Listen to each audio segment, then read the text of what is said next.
Hi, everybody, and welcome to another episode of Talk More Talk, a solo Beatles video cast. Tonight, we're going to be talking about the Beatles as a group, or some people would say it's the solo Beatles too.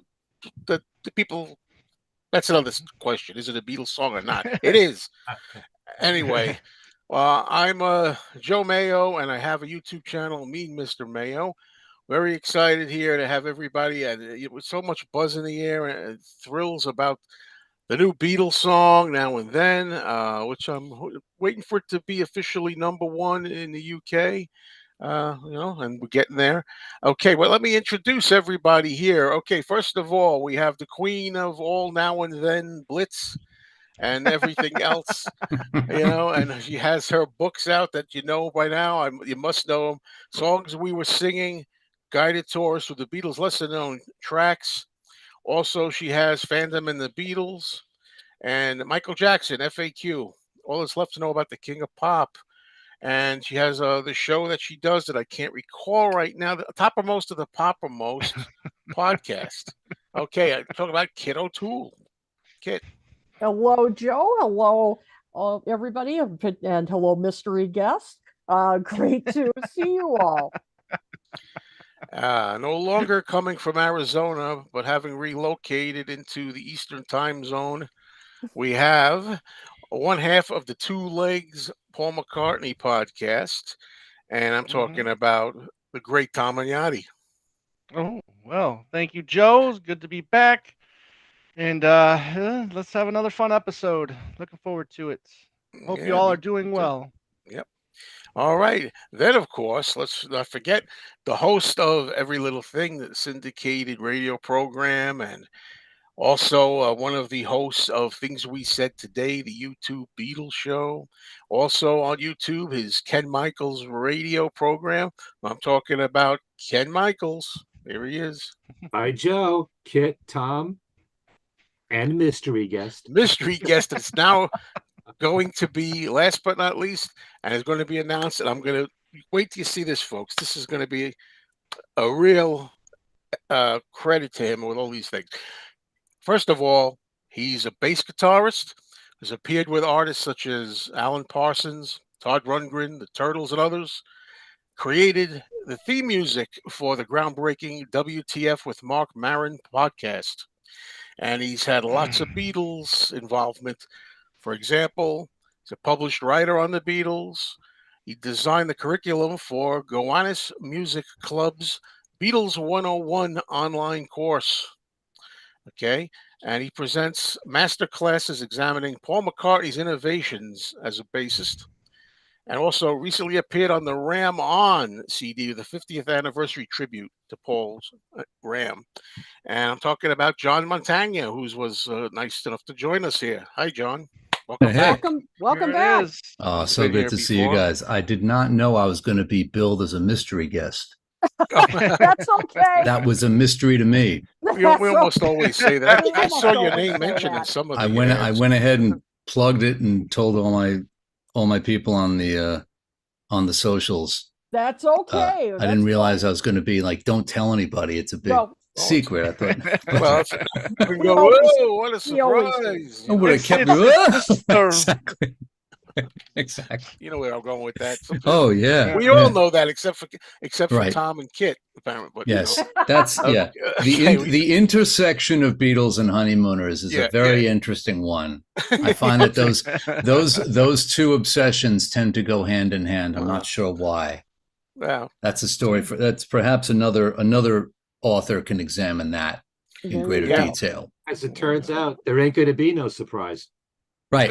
your name's not on the list. Okay, Tom. Good night, everybody. Yes. I figure the average is even higher than that. But anyway, be that as it It's a may, house phone. You can't get Jersey on it. Oh, you're going to join no. us. That's- One day we're going to do our stop. honeymoon show, Right. and we'll have a bunch of Right. you could come on that. Right. There No, you go. no discussion. We're just going to throw random quotes out at people for an hour, and then that'll be that's the All show. right. So we've got Now and Then. All right. Whoa. Let's get to Yeah, because the show's probably going to be long enough as it is. So. I know, what to Well, before we talk about Now and Then, but I think Ken Michael, as always, will have some news for us. Ken? How much news do we have? Quite a bit. Quite a bit. And if you guys want to chime in on any of the news items here, of course, a lot of it has to do with Now and Then and the Red and the Blue albums coming out. Well, last week, as you know, was a very eventful, exciting, and busy week for Beatle fans, as it was the week. Very good week. Yeah. It was the week of the new Beatles song, and being heavily billed as their last song, Now and Then. First on November 1st, last Wednesday, with a 12-minute documentary airing on their YouTube channel on the story of the making of Now and Then. Followed the next day with the release digitally and for streaming. And then finally on Friday, November 3rd, the physical release of the song with the video premiering on the Beatles YouTube channel, directed by Peter Jackson. Quite a lot to take in over 3 days. The song is already achieving success, as it is the #1 song on both iTunes and Spotify, and looks to be #1 on the UK official singles charts, as Joe was just mentioning earlier. Now and Then debuted at number 42 last week based on just 10 hours of sales, but appears to jump 41 notches to #1 to the top of the official singles charts. But as they said in The Honeymooners, it ain't official yet. Oh. But if that is the case, it would be the Beatles' first #1 on that chart since The Ballad of John and Yoko in 1969. And it would be the band's 18th UK chart topper. I believe we'll get the results of the UK singles charts by the end of this week. I would say, Ken, that the single could go even higher than that. Yeah. No, Sorry. I'm sorry.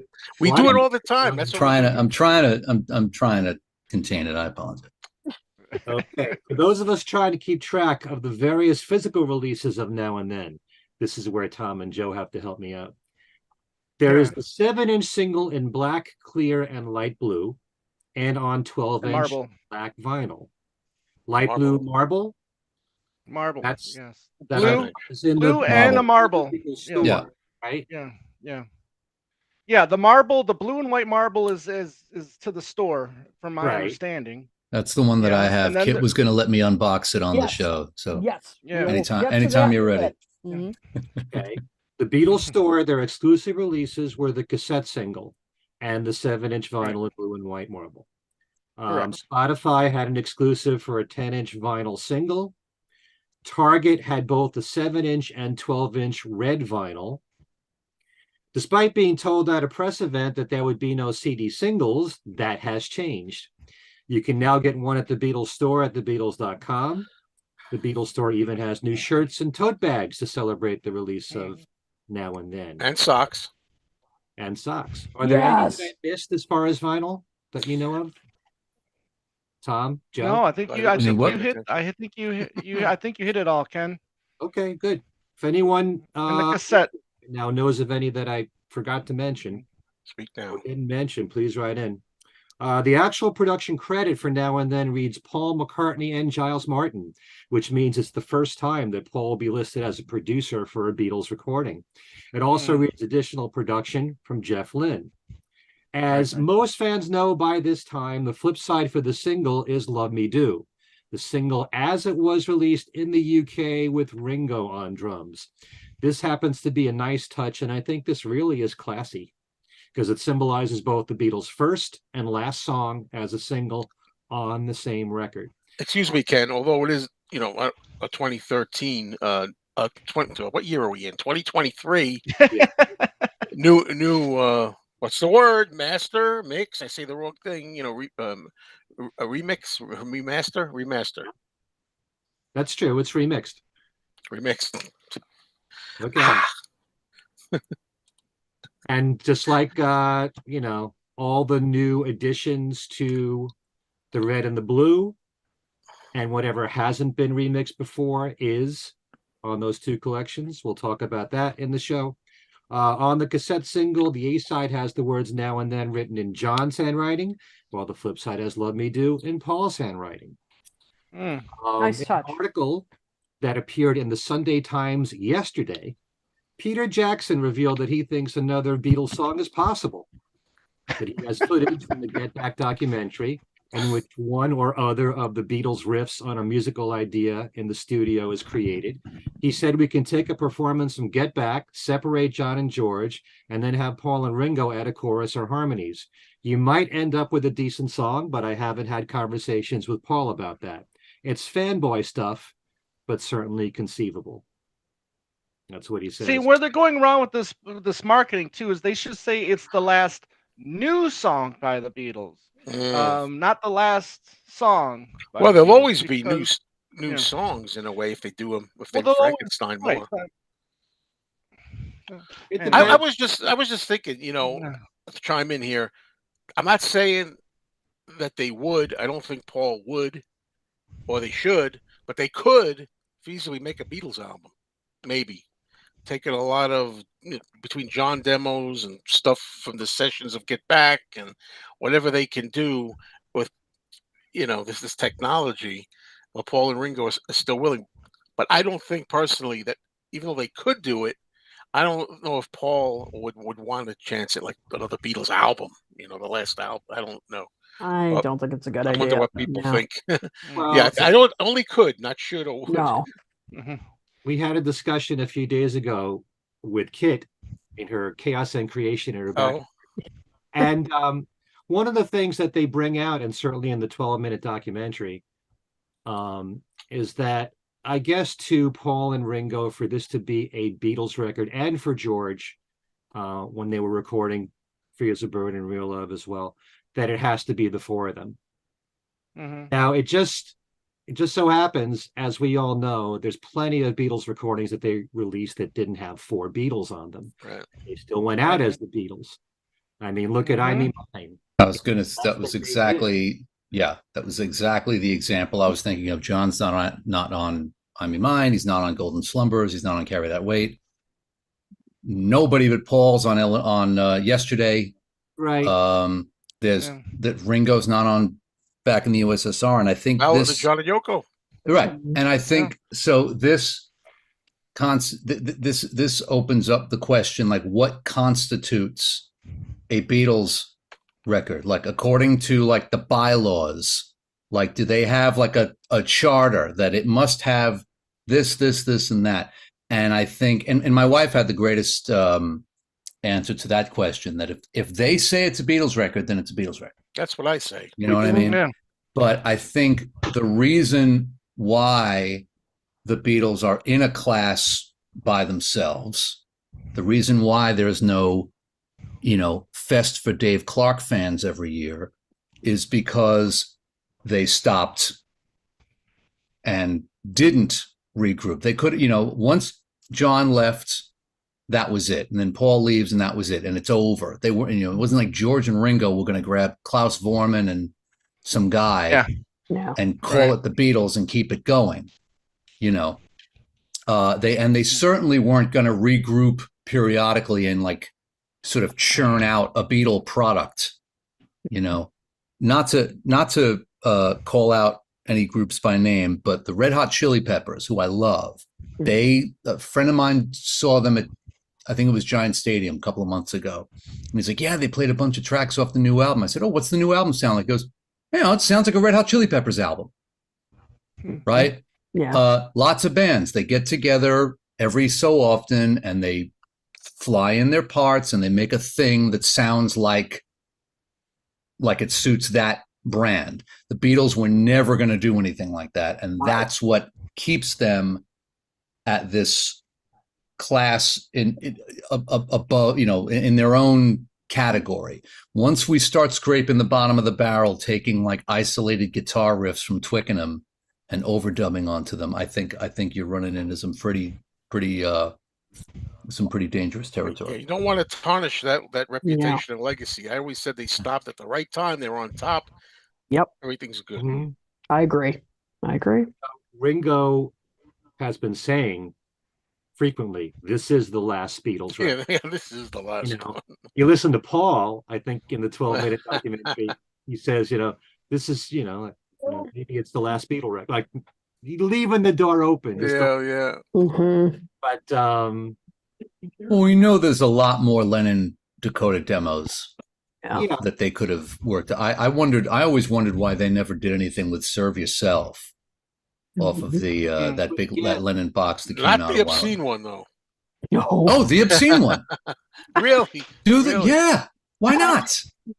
Oh, Push the envelope a little bit.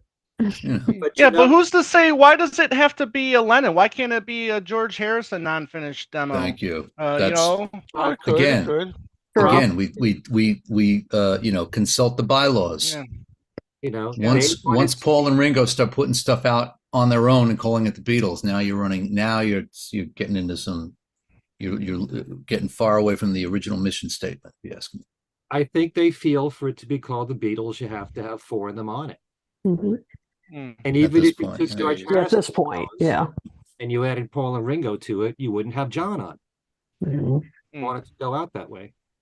Yeah, and I also think if there was another song or more, that some way kind of like hurts. We haven't really talked about it yet, but the emotional impact of this song now and then. I think the idea that it's the last bow and the swan song, the grand finale. I don't know how anybody feels about the song yet, but really we're not talking about it yet. But I think that kind of like just tampers with that feeling that I think it's managed to convey to a lot of people, the emotions of it. Just being, well, it's not the last hurrah. It's not the very last song anymore. No, I agree, Joe. I think the hype about it being the last one, and also the theme of the sentiment of it. This the piece about longing and grief and missing someone, to drop that theme into the culture. I mean, if you think about Paul McCartney's 81 years old, Ringo's 83, for them to be exploring themes of loss and grieving for loved ones and wishing that they could still connect with them, to put that out into the culture that we live in now, which has a big problem with grieving and death. Let's not even get into that conversation. For them suddenly, 2 years later, to go, hey, we found this other John song. We're going to overdub on it and call it a Beatles track. Hey, that would really kind of that would really be a drag. Yeah, I think they should make a nice, graceful, stop when they know it's enough. I agree. And cap it at that. And also, I think there's a great English music journalist named David Hepworth and Mark Ellen. They have a great podcast called Word in Your Attic that you should check out. And they were talking about how this shows that they are in control of the legacy. They are deciding we're done. They have the last word. They have the last word, and that it's not being, taken from them. Yeah. So I think that's pretty powerful as well. Whatever we think about the song as a piece of songwriting, as a piece of production, the sentiment and the feeling and the emotion around it, I think it's an essential message to be appearing now, and for them to be delivering that is very, very powerful. Agreed. Having said that, can I open this now, Kit? Do we want to do it now, or do we want to get through the news first? Yeah, or what do you want to do? I thought we were done with the news and we were on to the chat part. I'm sorry. Nope. We still got some news to go. Pontificating here. No, so much for the first okay. question. No, we're still good. Well, I yeah. just wanted to go back to that point about a lot of Beatles recordings not having 4 of them on it. At least at that time, when they were together, they decided what they accepted and went out as Beatle records, whether there was 1 Beatle on it or all 4 on it. Right.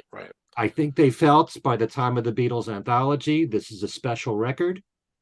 Even George said in that 12-minute documentary, it would be nice for the 3 of us to write new songs, but it's bringing John's voice into it, and that's something we should cherish. I think. Yeah. Cherish. Yeah. So it was very important to him and to the 3 of them that John was included. So I think at that time it had to be all 4 of them, and that's how they still feel for it to be called the Beatles record. Yeah.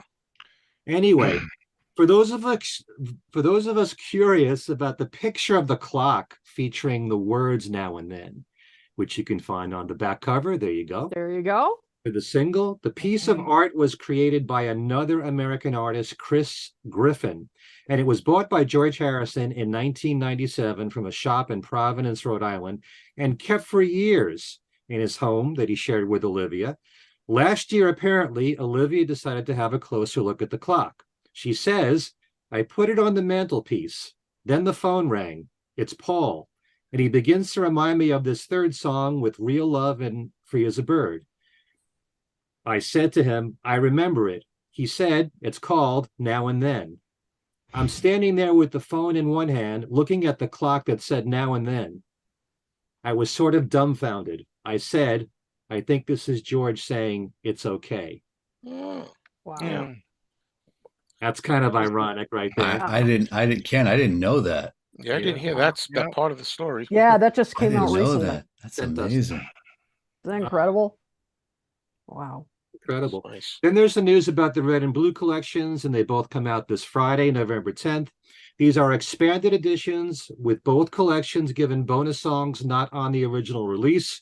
All the songs that have been already given stereo and Dolby Atmos remixes from the recent archival albums remains the same remixes. All the other songs that hadn't been remixed will get that treatment, called the Demixing from Peter Jackson's team and a new remix from Giles Martin and Sam McKell. The bonus material will be handled differently for the vinyl and CD. All the bonus songs on the vinyl will be kept separate on the third disc, and on the CD, the bonus songs are presented chronologically. The last song on the 3 LP Blue album will be I Want You, She's So Heavy, whereas on the CD, it'll be Now and Then. So the vinyl editions are 3 discs, and they're able to fit all the material for the CDs on 2 discs each. Also for the collector, exclusive at the Beatles store, there will be a 3 LP colored vinyl, one for red, the other blue. There's a 4 CD slipcase set. There's a 180-gram 6 LP slipcase set and a 6 LP slipcase red and blue vinyl set. Now, You know, Ken, I need to do the math, and I'm wondering if you can fit Freeze a Bird, Real Love, and this Now and Then in the same time frame as I Want You, She's So Heavy. Well, that's 7 minutes and 49 seconds. Yeah. No, you couldn't fit all 3 in there.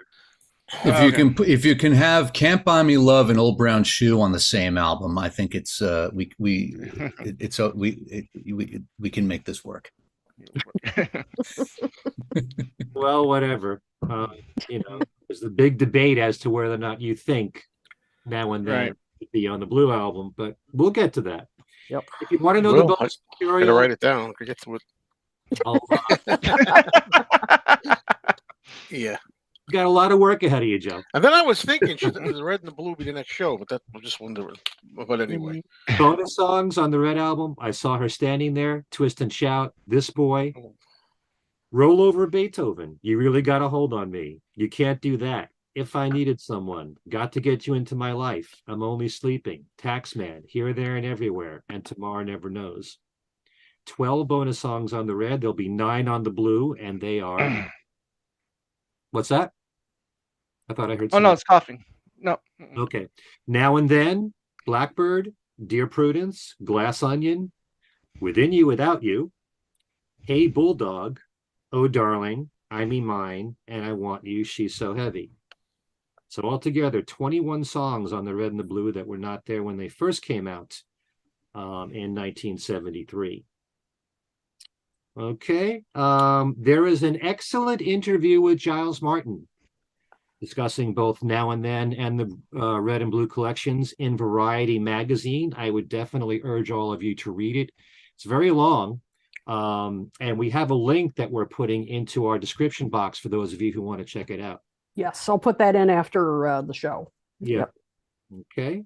Hard to believe because it's been a few weeks since our last show, but Paul McCartney kicked off his 2023 Got Back tour. Seems like a long time ago already. Yeah, it does. The 18th in Adelaide. This was his first full concert since the Glastonbury Festival in June last year. And I always say, despite his age, Paul is still giving fans their money's worth with a near 3-hour concert. His set list is almost identical to what it was before he resumed the tour. Don't listen to this. My wife, Joanne, she wants to be surprised with the set list. Turn the sound down for about 10 seconds, okay? One change in the set list is adding Woman as the fourth song he and the band plays. It's the first time he's done the song since 2004. Turn it back up, Joanne. In his concerts in Australia, he has made a few switches in the set list. While he normally opens his shows with Can't Buy Me Love, he did open one show with A Hard Day's Night. Also, he normally plays the title track to New, and in one show, he substituted that for Queenie Eye. Surprisingly, nothing from his most recent album, McCartney 3, and still performing Come On To Me and Fa You from Egypt Station, and as I said, New from the new album. Paul continues to do his tribute songs for John, Here Today, and Something for George Harrison. A few more things here. The Tate Modern will be set to run the UK's largest Yoko Ono exhibition ever, running February 15th to September 1st next year. It's called Yoko Ono, Music of the Mind, and it will celebrate Ono's groundbreaking contributions to early conceptual and participatory art, music, and her passionate advocacy for world peace. Over 7 decades, from the mid-1950s to today, the exhibition delves into her innovative work, spanning more than 200 pieces, including instruction-based art, installations, films, music, and photography. It'll showcase her unique approach to language, art, and audience engagement, which remains relevant today. A couple of concerts I want to remind you about, one of which I know John has been involved with, comes from the band Wondrous Stories. They're doing the Concert for Bangladesh Revisited, one of the greatest concerts you'll ever get to see, recreating the entire Concert for Bangladesh, all the music, including Leon Russell, Billy Preston, Ringo, the Bob Dylan set. And that will be at the Space in Westbury. They're actually doing 2 shows, November 24th and 25th. John, are you going to be part of this one? No. Oh, okay. Well, sorry. He has been great. Sorry. A few years ago, I saw him performing someplace else. Yeah. Because they not only do the Concert for Bangladesh, but they do a whole other set after that. It could be a Beatles album or, any selection from George's solo catalog, other solo music too, depending upon who the special guests are. I was going to say mystery guests. Do they have anybody on deck this year? Heard. Okay. I heard. But in the past, we've had Denny Lane. We've had, let's see. Steve Holly. Steve Holly's been there. Gene Cornish has been there. Rascals, the Beatles have been there as well. So a lot of good people. Also, we have the Theater Within with their 43rd annual John Lennon tribute show happening at Town Hall in New York City, December the 2nd. Graham Nash is the headliner, but big, powerful acts in that show. Judy Collins, Roseanne Cash, Rita Coolidge, Betty Levette, and Willie Nile, as well as Rich Pagano from the Fab Four. Okay. And that's December 2nd at Town Hall. And then finally, Sean Lennon will be performing as part of the Wainwright family's annual Christmas show, this time at Town Hall. Another one at Town Hall in New York City, December 22nd. The show is called A Not So Silent Night. Now, tickets sold out for that particular show. It sold out quickly. They decided to put on sale their rehearsal concert for the night before the Town Hall, which will be at the Murmur Theater in Brooklyn. It's called The Night Before A Not So Silent Night. The show includes members of the Wainwright family, Loudon, Rufus, Martha, Sloan, Lucy Wainwright Roach, plus Sean, Emmylou Harris, and Jenny Moldauer. Star-studded cast for that. Okay. I have a feeling I can guess one song that Sean might do at the Christmas show. It's just I have a hunch. Yeah, Wonderful Christmas Time. Yep. Yeah, that's it. Well, it's easy enough. I imagine. And Hey. Very good. Well played. That's all the news I have this time. Okay. Well, I know that a couple of people here are itching to show some copies of the vinyl they got, and I know Yay, show John's and been tell. chomping at the bit, right? So let's see Crack this this open, yeah. 7-inch Now and Then here. Normally, I would be doing this on the train home, but Mm. I thought this would be a cool thing to do live Yeah. on the. Yep. Unboxing. Shout Here out- we go. Shout It's out so- to Record Runner in the Village I remember on that place. Cornelia Street, I think it is. The last record store standing in the West Village. Oh, I used to go there. Ooh, Yep. Apple Yep. label. Oh, I was not expecting that. Mhm. And Well, plus they give you and the, Parlophone on the other side. Let's they give Okay. you the wax paper, which In her bag. is something they never used to do before. Yeah. Okay. There's This your is the blue- Ooh. There's your blue marble. I thought it was going to be like more Yeah. transparent, but that is Right. pretty slick. And there's an insert in here with like Right. here we go Yeah, that's with yeah. the Yep. Credits. the history and the credits. It's quite a production for a 45, but this is very, very nice. I was chatting with my friend Roseanne Beluso of Fans on the Run, Mhm. and we were both, our Brooklyn accents get exaggerated when we talk to each other, and we were like, $18 for a single? What? I know. She goes, John, you're going to buy it though, right? I'm like, oh yeah, of course. That's right. So, but anyway, there it is. And they looks like they matched the font as well for now for Now and Then. So there we are. Okay. Give that a Thank spin you. now. Thank you for showing it. I know Kit's dying to show one too. Oh, 2 people. What do you got, Kit? Let's let Kit go. I've got one from Target. Is yours from Target? What do you got? You can show. Okay, I'll show mine. This is the. You can show the Target one, Ken, because I've got one. You guys too. do it how So you want. You show that one, and then I'll just show. This is the one I got. This one, from Bull Moose. This is the 7-inch. This one. 7-inch what? This is, of course, we've all seen the cover here, of course. And then this, I got the light blue, and it's really cool. I love this color. Hmm. So Yeah, I should have got Nice. that one. Should have That's got nice. it. isn't that nice? I love that. So of course, Still as time. Yeah. John just showed. Right, yeah, I love this color. All As right, I'm soon gonna as have I to get saw mine. that. It's a And- bold is it? choice to order it mail order too. Yep, it came That's just perfect. No, Yeah. no problems. Yeah. In perfect condition. So yeah, I've never had a problem with Bull Moose. They're not Okay. paying me or anything. This is I'm just like Oh, that's yeah, good to know. yeah. That's That good to know. I've never had a problem with them. I always feel So, like you're kind of rolling the dice ordering vinyl, like sending away for vinyl like that. yep, and Shows up in and one piece. and of course it comes with the poop sheet that Yeah. everybody's been showing. So, but yeah, and Target packed it really well too. I was Yeah, I was going very to say, pleasantly what's surprised. different about the Target edition? The only thing Well, different. Ken, Okay, same thing. Apple on one side, Parlophone on the other, but it's red vinyl. and it's red, red, Ah. red. Okay. Yeah. And the packaging is the same with the insert that you were showing in here. What happened? Same thing. Oh, that happens, guys. There you go. Ken doesn't usually participate in this part of the, Yeah, the show. this is but I'm amazing. glad. This is very awesome. rare. I didn't even know great, this was a man. part of the show. I didn't realize this was No, a thing. show I just and thought, tell, like, hey, show and tell. okay, great. This is very unusual.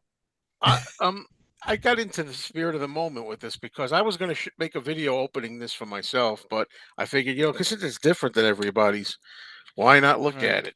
All right. Mhm. So as I ruin the corner, no, it's good. It's good. This is And those oh, boy. of you who are listening to this on Podbean and all, we're all showing off our vinyl. So Joe is showing off Right. the clear That's vinyl. nice. Yeah, Ooh, that's that's cool. very cool. I kind of like them. I like translucent better. I think John, you were saying it's kind of Yeah. solid. I kind of Yeah. like them when you can see through them more. But I thought this was nice. going to be translucent, but I'm not. Believe me, I'm Yeah. not going to complain. No. I like the clear. I And- like and clear Ken, vinyl. yes, go ahead. You like the clear?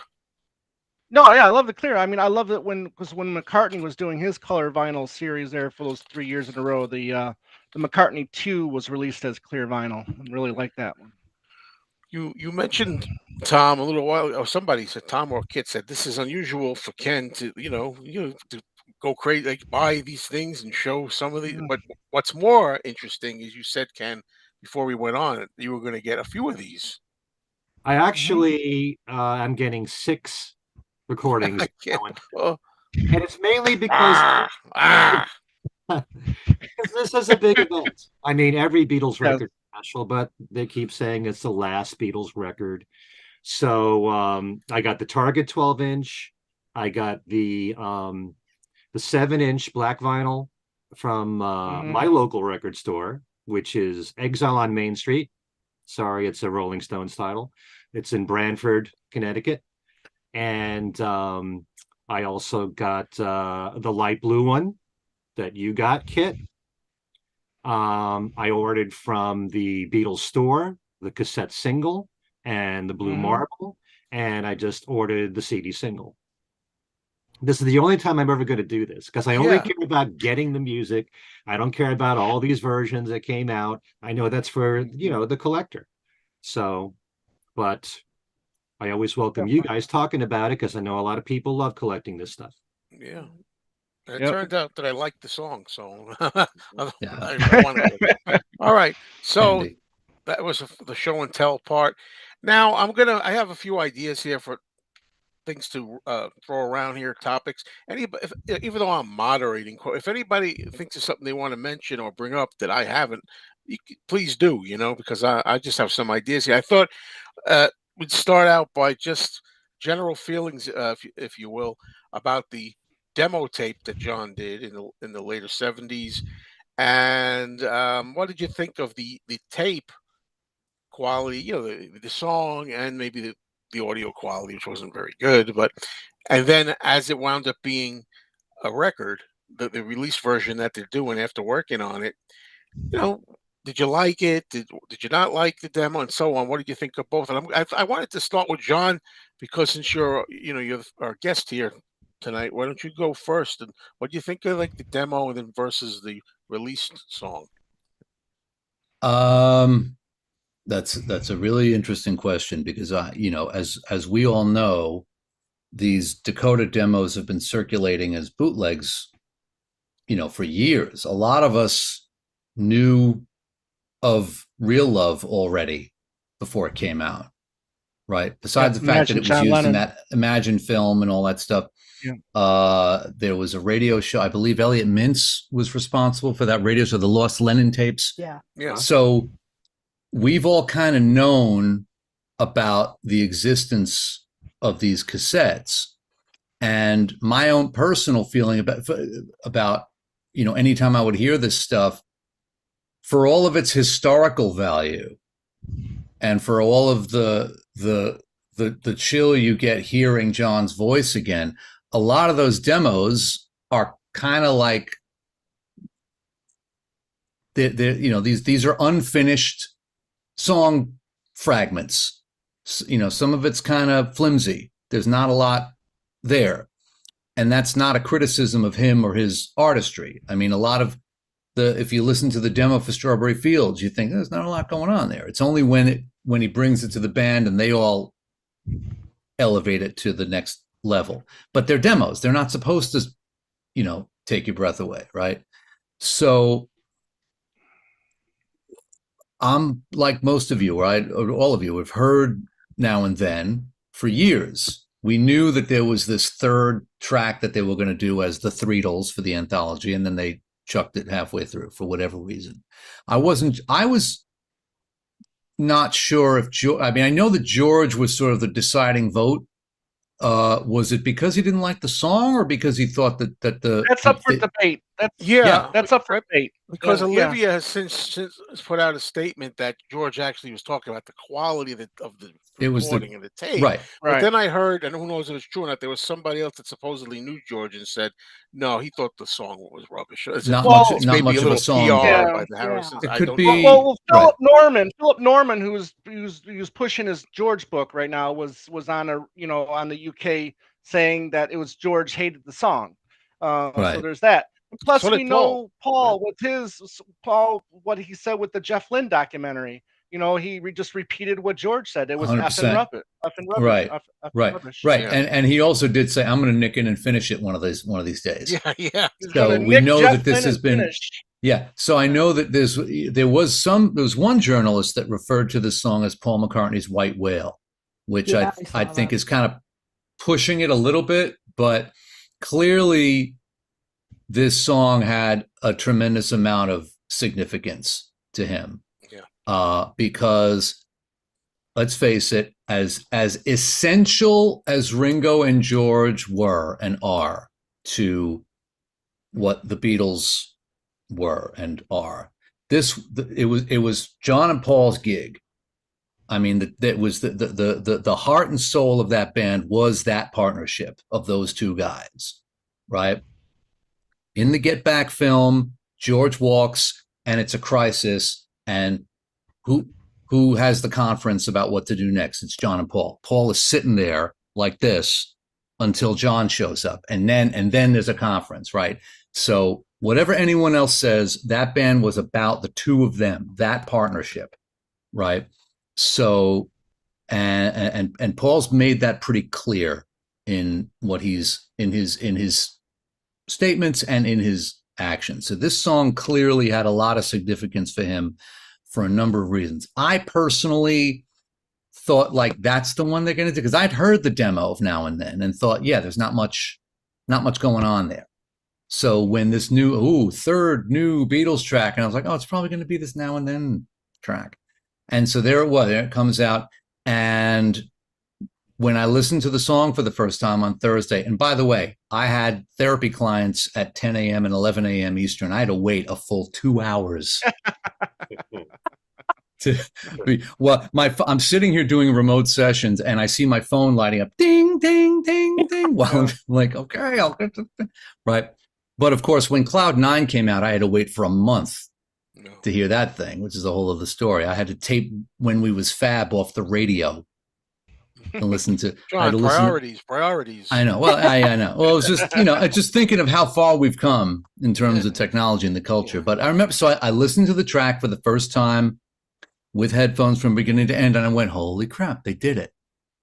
They freaking did it. They took this nothing burger of a track and they sprinkled the Beatles fairy dust on it and turned it into a thing. I wasn't sitting there crying like a lot of my friends were, but I was like, God damn, what they did it. They took the raw material and extracted the essence of the message of, Now and Then, I miss you. I want you to be there for me.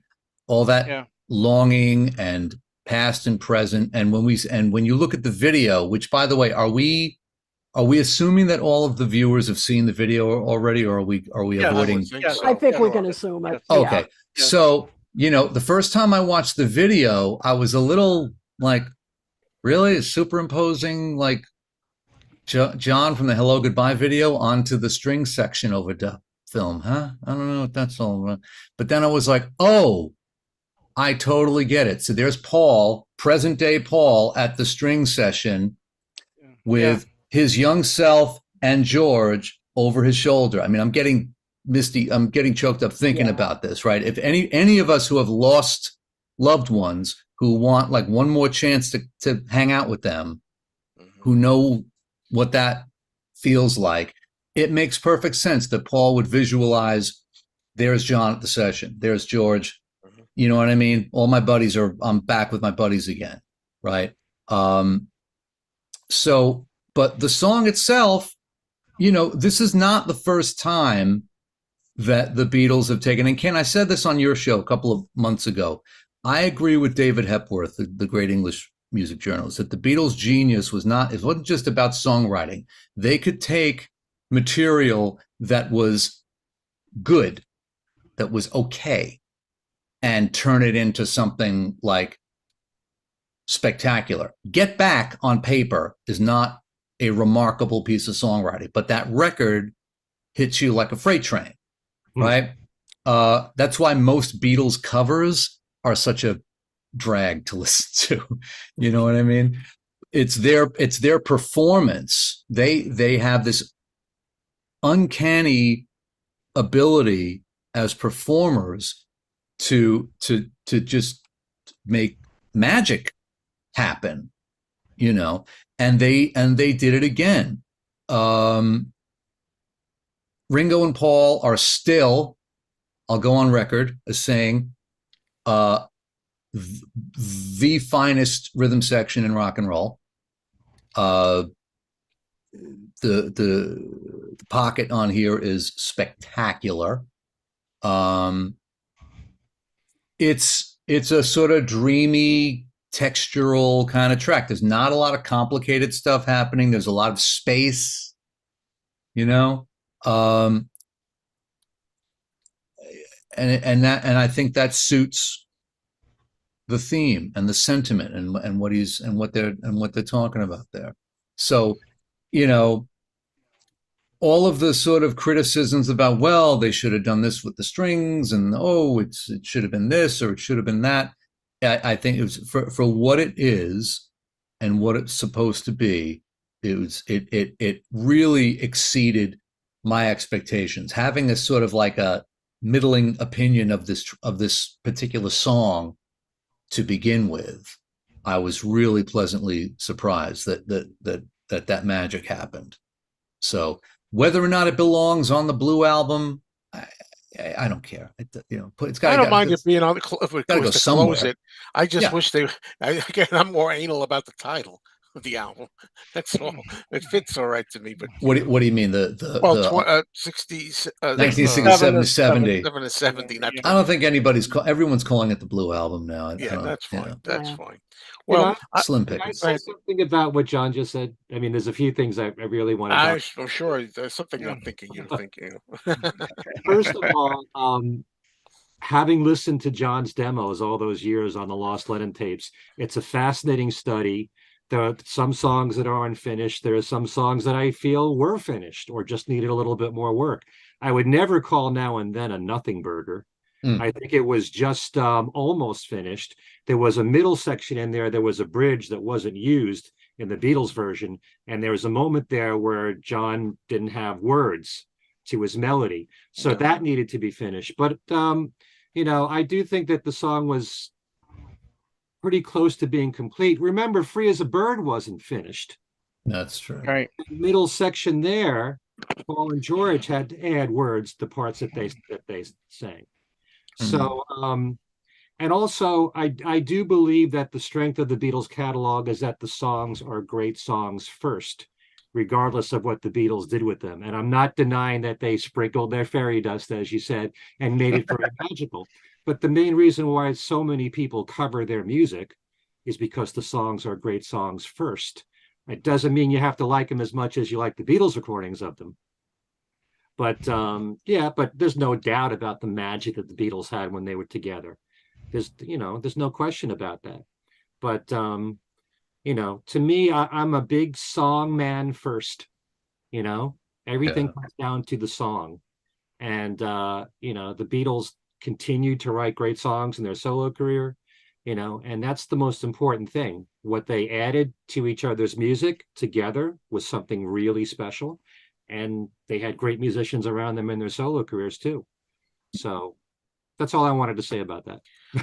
All right. Well, I was gonna go. I guess I'll go to Kit.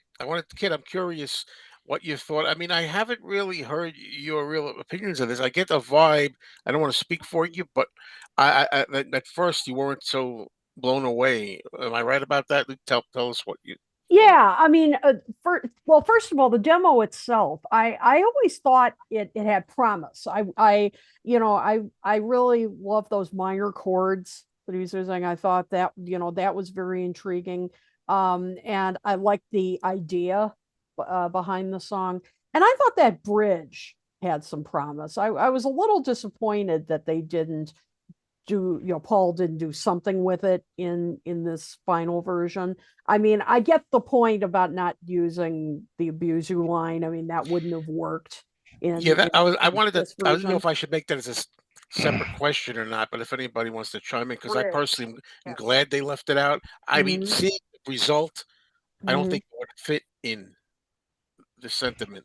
Yeah, I mean, I get that the words wouldn't have worked in this reworking, Yeah, but I did like the chord changes in the bridge. So I don't know. I have some mixed feelings about that. Um, but on the other hand, yeah, upon as far as the final version here, upon first listen, yeah, I mean, I wasn't insane about it, to be honest with you.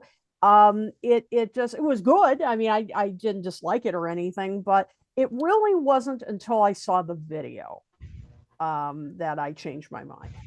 I really thought, and I assume we'll talk a bit more in depth about the video a little bit later, but I really, once I saw the video and those incredible visuals, it really put the whole song together for me and really drove home the lyrics, and particularly the lyrics. The I immediately got. I mean, toward the end of the song when those strings come up, and I just thought, oh, I hear "I Am the Walrus" in there. I hear it.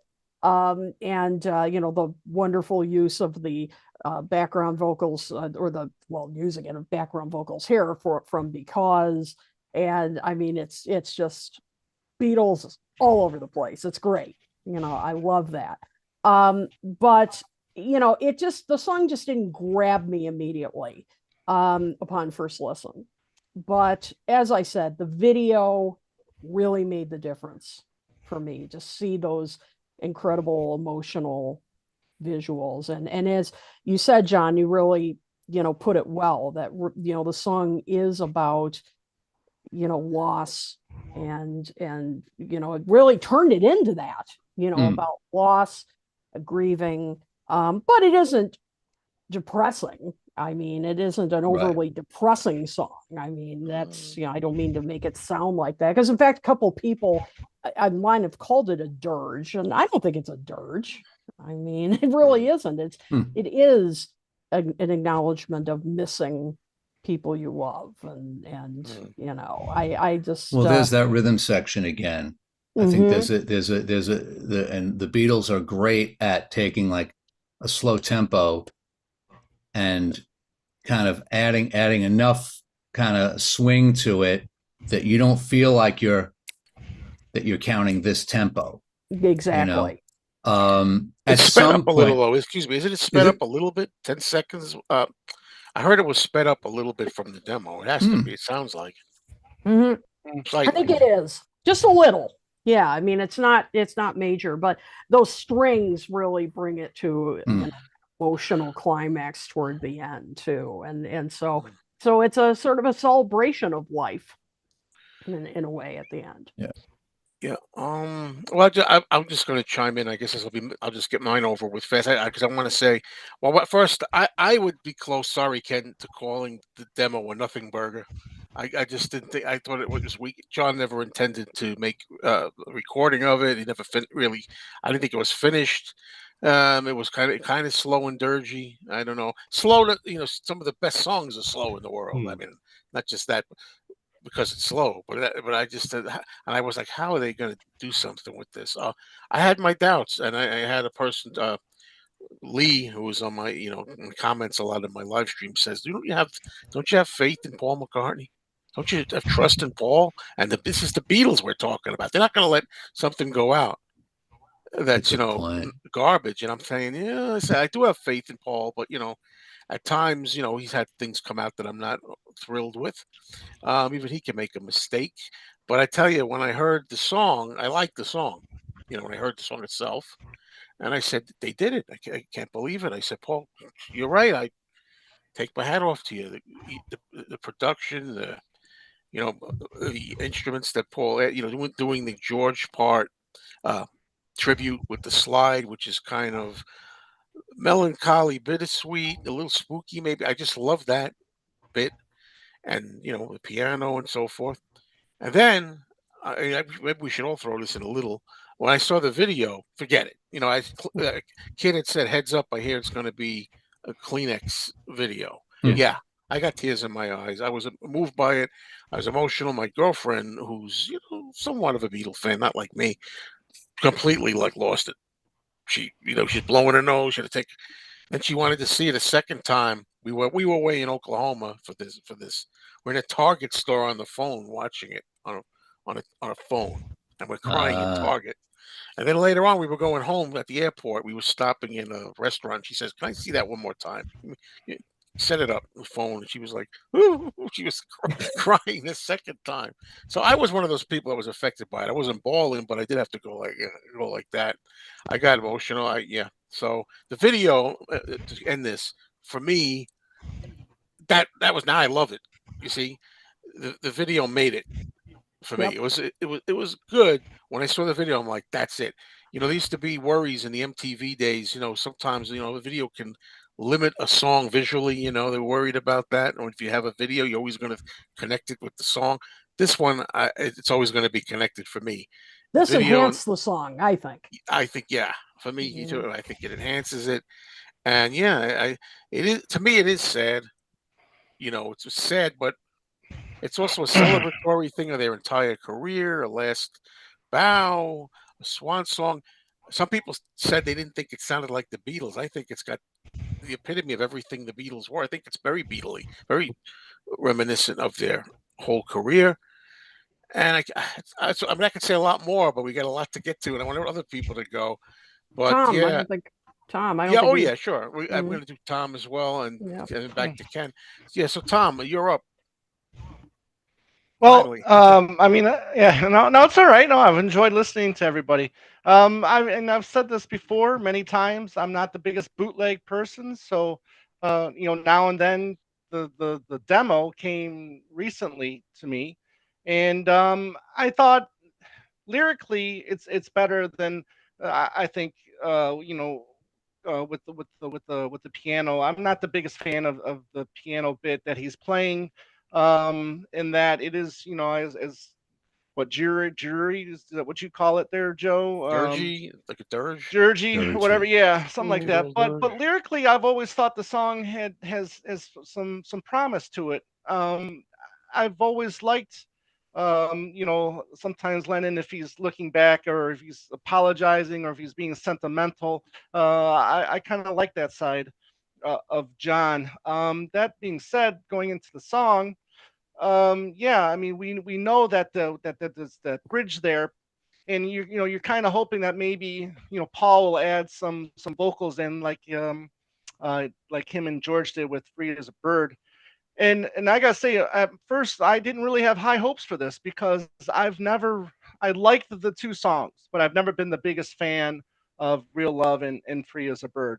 I don't think they lack energy, in my opinion. And when I think Beatles, I think energy, and I don't think those songs have that, to be honest with you. But that being said, uh, listening to the song, I made the mistake of listening to it for the first time on the phone, and I did that and too. I'll never make that.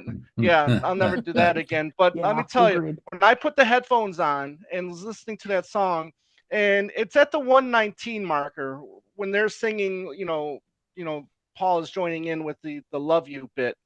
That's when the song just turns into magic, for me. Whatever, Paul and Giles and Ringo, what they did from that moment on for me just took me away. And John, you said it right, that dreamlike atmosphere, and that's exactly what I got from it, especially during that the guitar solo. Mm, Um, just the layers that you get, the orchestration, the because backing vocals during that part, just it puts a smile on my face every mm, time I hear that section. But it's from the 119 to the finish that I really love the song. At the beginning part, the piano beginning, I'm not really the biggest fan of that bit, but I'll get over it. It's just a little nitpick here and there. I still think the song is fantastic, and it's my favorite of the three. I guess we can call them Toodles now, or whatever. Yeah. Isn't that um, funny? It's my favorite right now, but it's really because of the yeah. strength of the video, in all fairness, I think. Okay. Well, fairness too. But then getting to the video, there's that shot when you see all four of them together, or especially with Ringo and Paul together, and it doesn't quite look like they're doing it or if they're in the same studio. I don't think they are in the same studio. No. It almost kind of reminds me of a Stevie Ricks thing when he's doing his Right. two, thing. It Mm. just looks a little odd, just to me. I hope people enjoy that bit because I enjoy it too.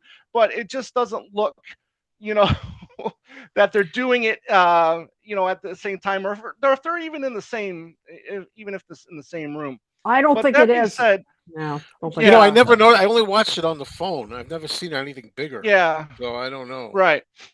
But you get the images, especially the image of John looking into the horizon. I found the picture that came from. It's actually a picture of John and Sean Lennon. But that, and then him looking into it and then seeing the Beatles. I mean, that was really a great touch. I'm a big fan of all the parts where John is behind the conductor's podium and he's just Like acting this. goofy. Yeah, exactly. Like bring the Yeah. level up, Exactly. make it louder. Yeah, exactly.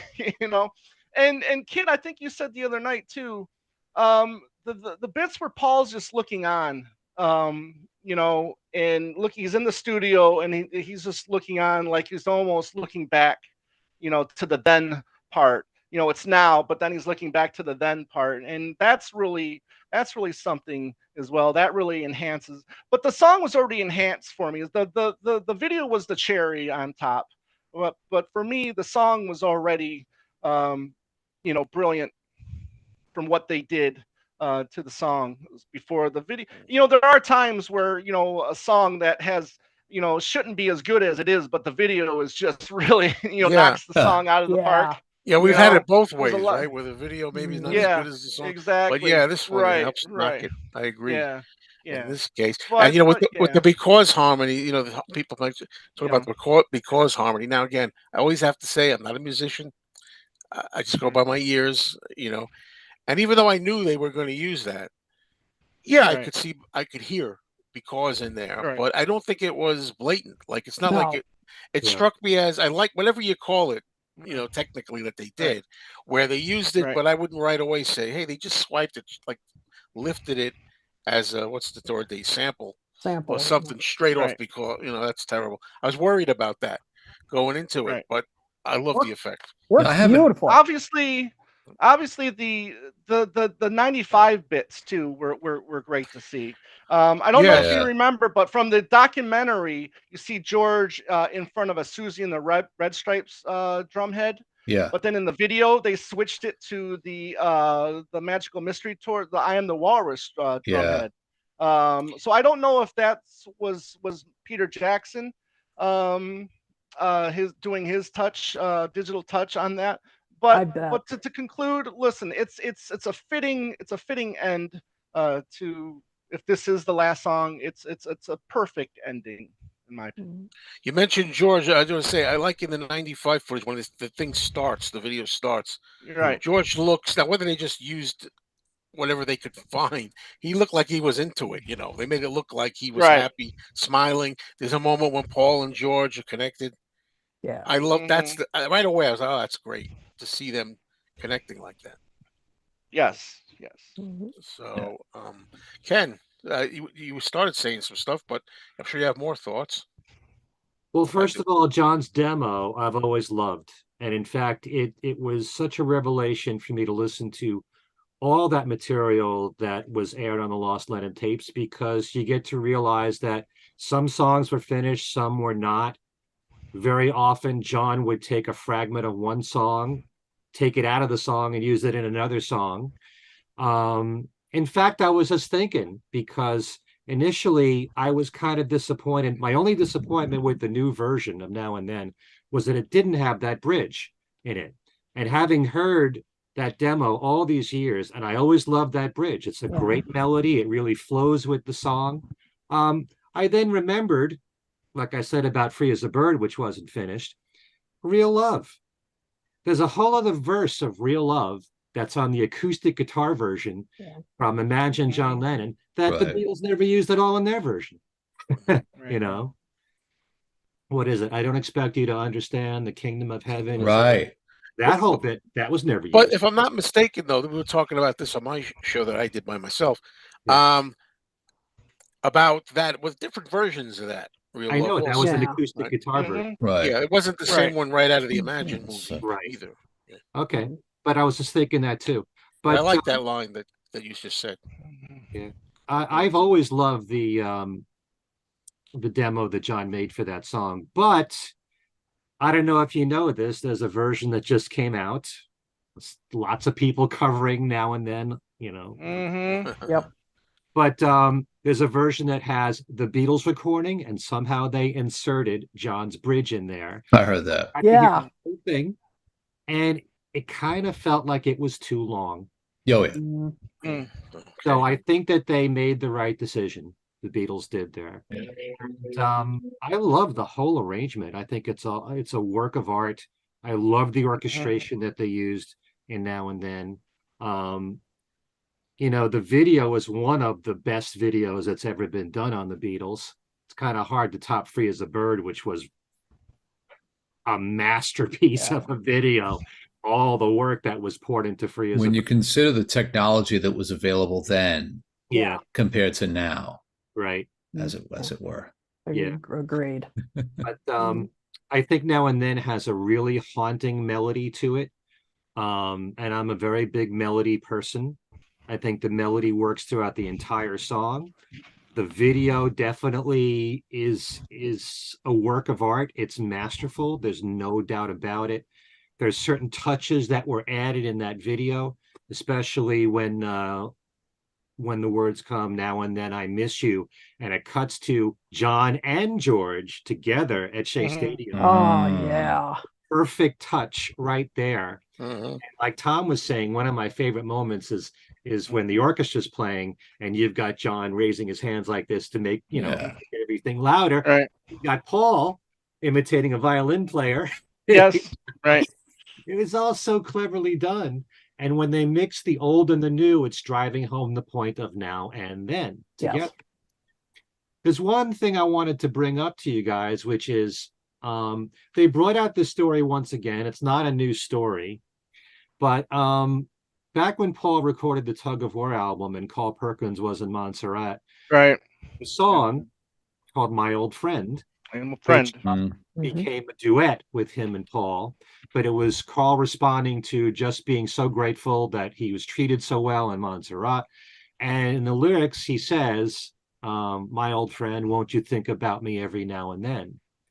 And when Carl played it for Paul, Paul started to cry. Right. And Linda went to Carl and said, how did you know? Carl said, I don't know what you're talking about. How did you know? Won't you think about me every now and then? Those were the last words that John said to Paul. So Paul felt that maybe John was channeling, or Carl was channeling John in the song. And now you've got this song with the words Now and Then. So 100%. maybe the song has a special significance for Paul. And Giles Martin said words to that effect. Well, Right. I 100%. definitely think so. 100%. I think it would make sense. I mean, if you believe in this stuff, that because I heard the version of that story that I heard is that Carl Perkins was not a prolific songwriter per se, and it was like unusual for him to like sit down and write a song. He just felt this thing kind of come through him, right? But it kind of makes sense that if John's gonna, choose a vessel to reach Paul through, why not have it be Carl Perkins, right? Yeah.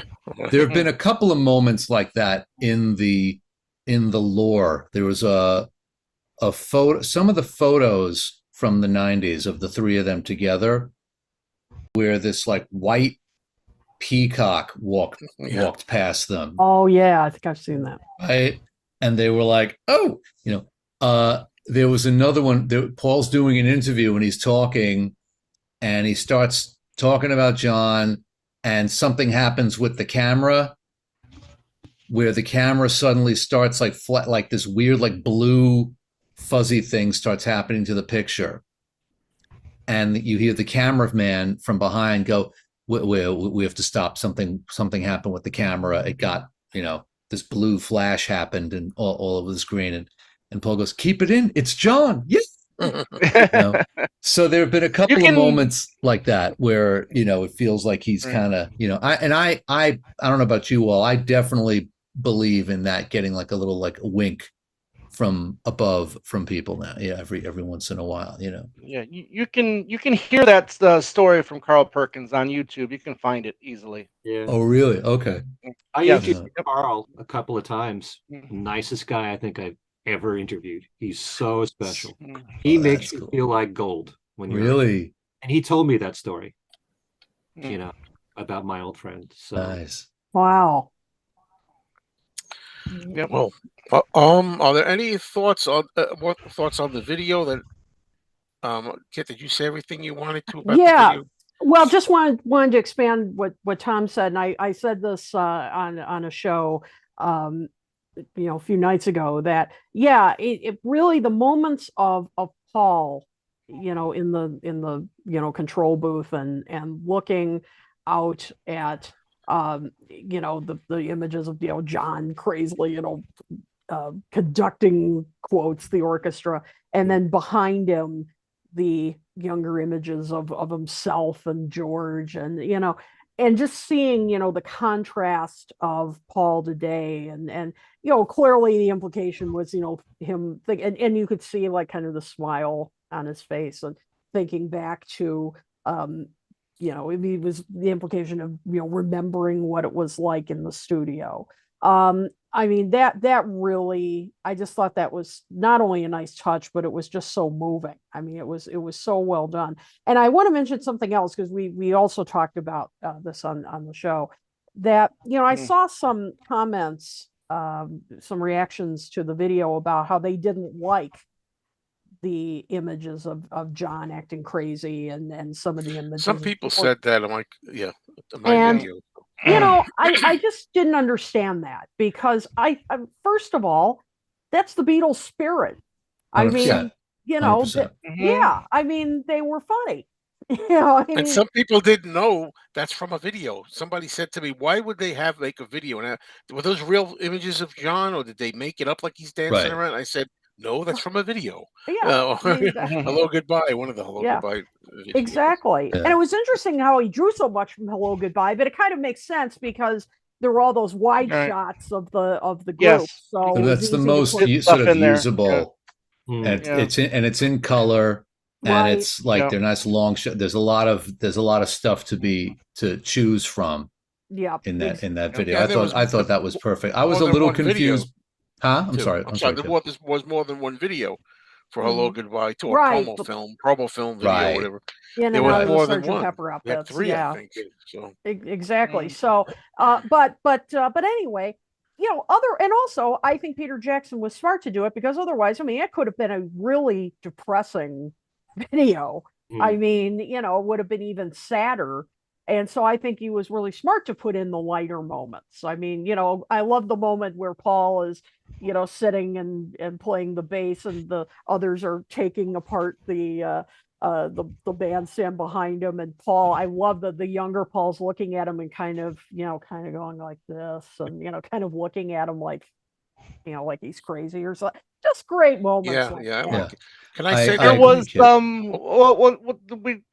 quick? Well, Kit and I, we were recording with our friend Ed Chen for his show, and Erica White from DC Beatles was on with us too, and she had brought up the fact that they should have really given a little nod to George Martin, as in maybe looking down or looking at his son or something like that in the video, just to make a nice little reference to to George Martin.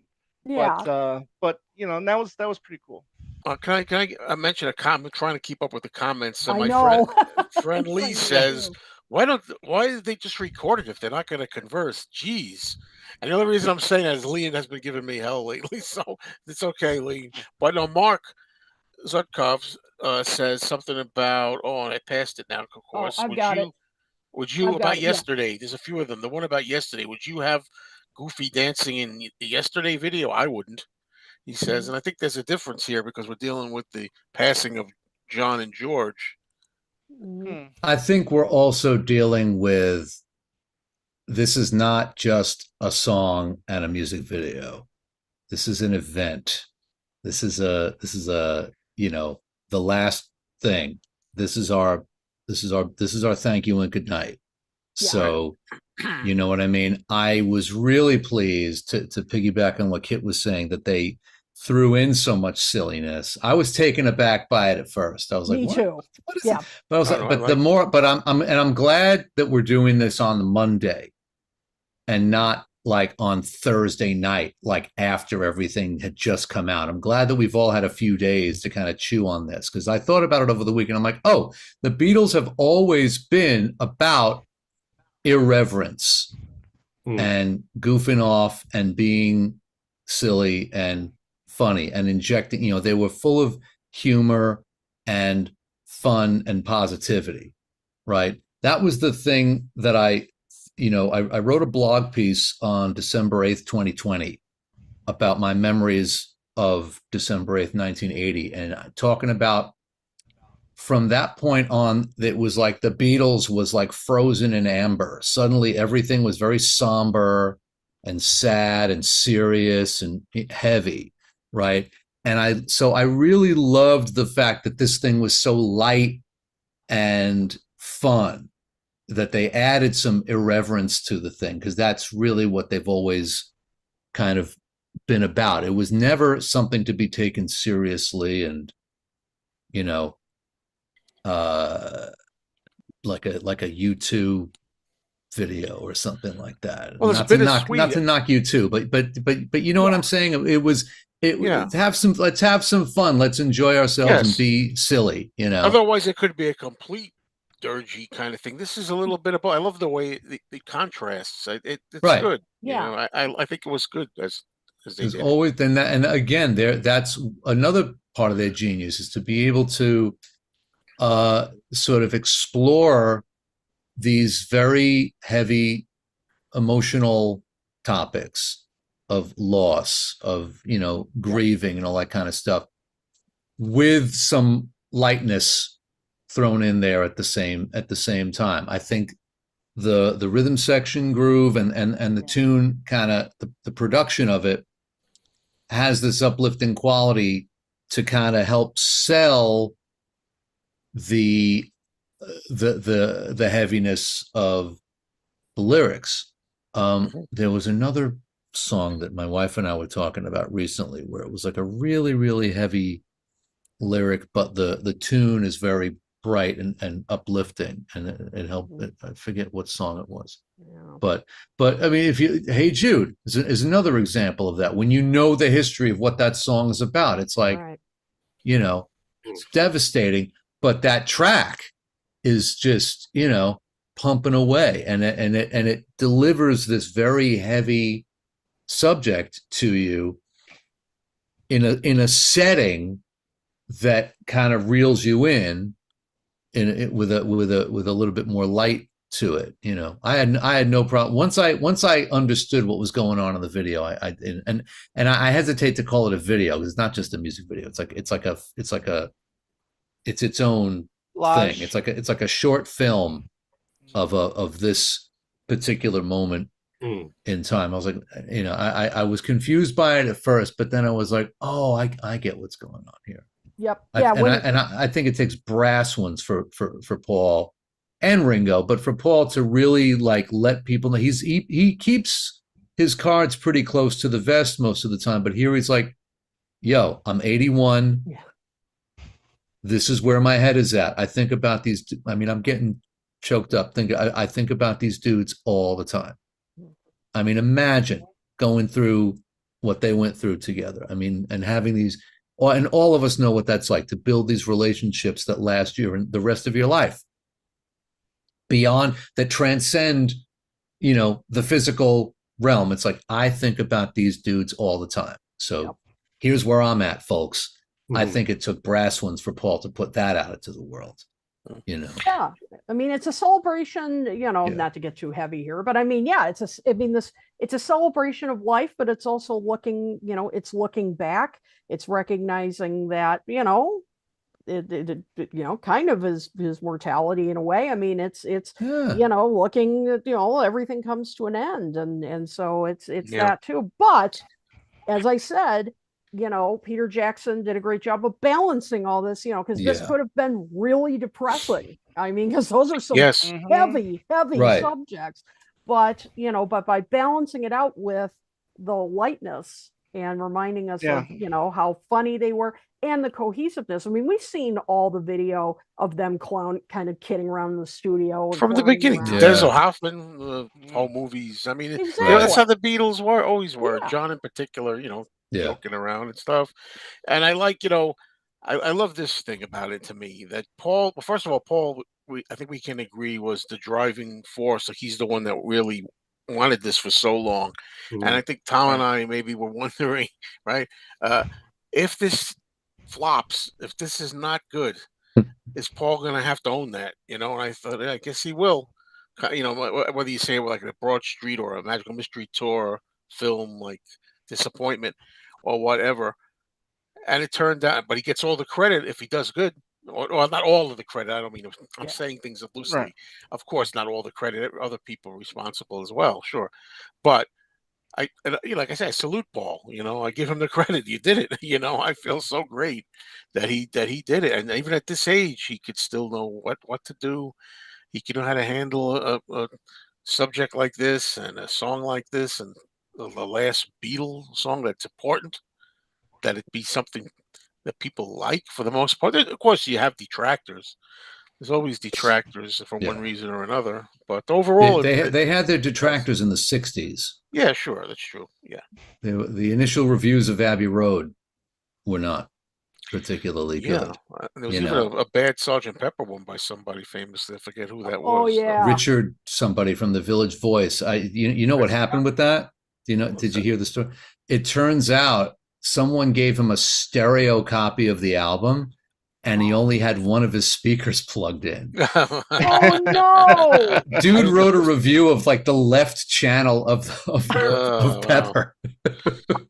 Jeez. And they hung that poor guy out to dry for like 20 years until he heard like the full album of it. Oh, and he's like, "Oh, now I get it." Yeah. Well, there are drums on that song. Can you imagine? But I love it. I love it. We have we usually go a couple hours. I was wondering if there's anything else to say about this. If anybody wants to, otherwise, do you want to talk a little about the red and the blue expectations? And maybe when it comes out and we listen to it, we can talk about what we actually thought of some of the new versions and things like that. But for now, we can talk a little bit about the red and the blue. What do we think of some of the songs that are going to be added to it and so forth? I mean, let's start. I mean, I don't know. Tom, you have anything that stands out that you might want to talk about regarding the red and the blue? No, release? not really. I mean, I'm not one to really want to speculate, but I'm just ready for Friday to get here. The red one will be the first one I play.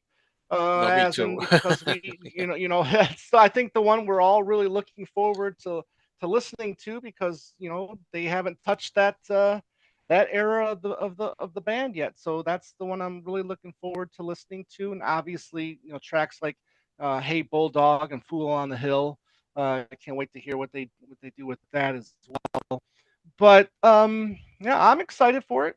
But to talk about it and say, I know Ken had the privilege of going to a listening party, so he got to hear a few things. I'm curious to Ken, for you to to tell people what you heard and what your thoughts were.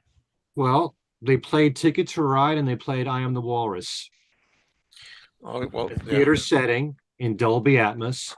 And I wasn't too crazy about it, to tell you the truth. I just Yeah. felt like a lot of the sound was a bit distorted.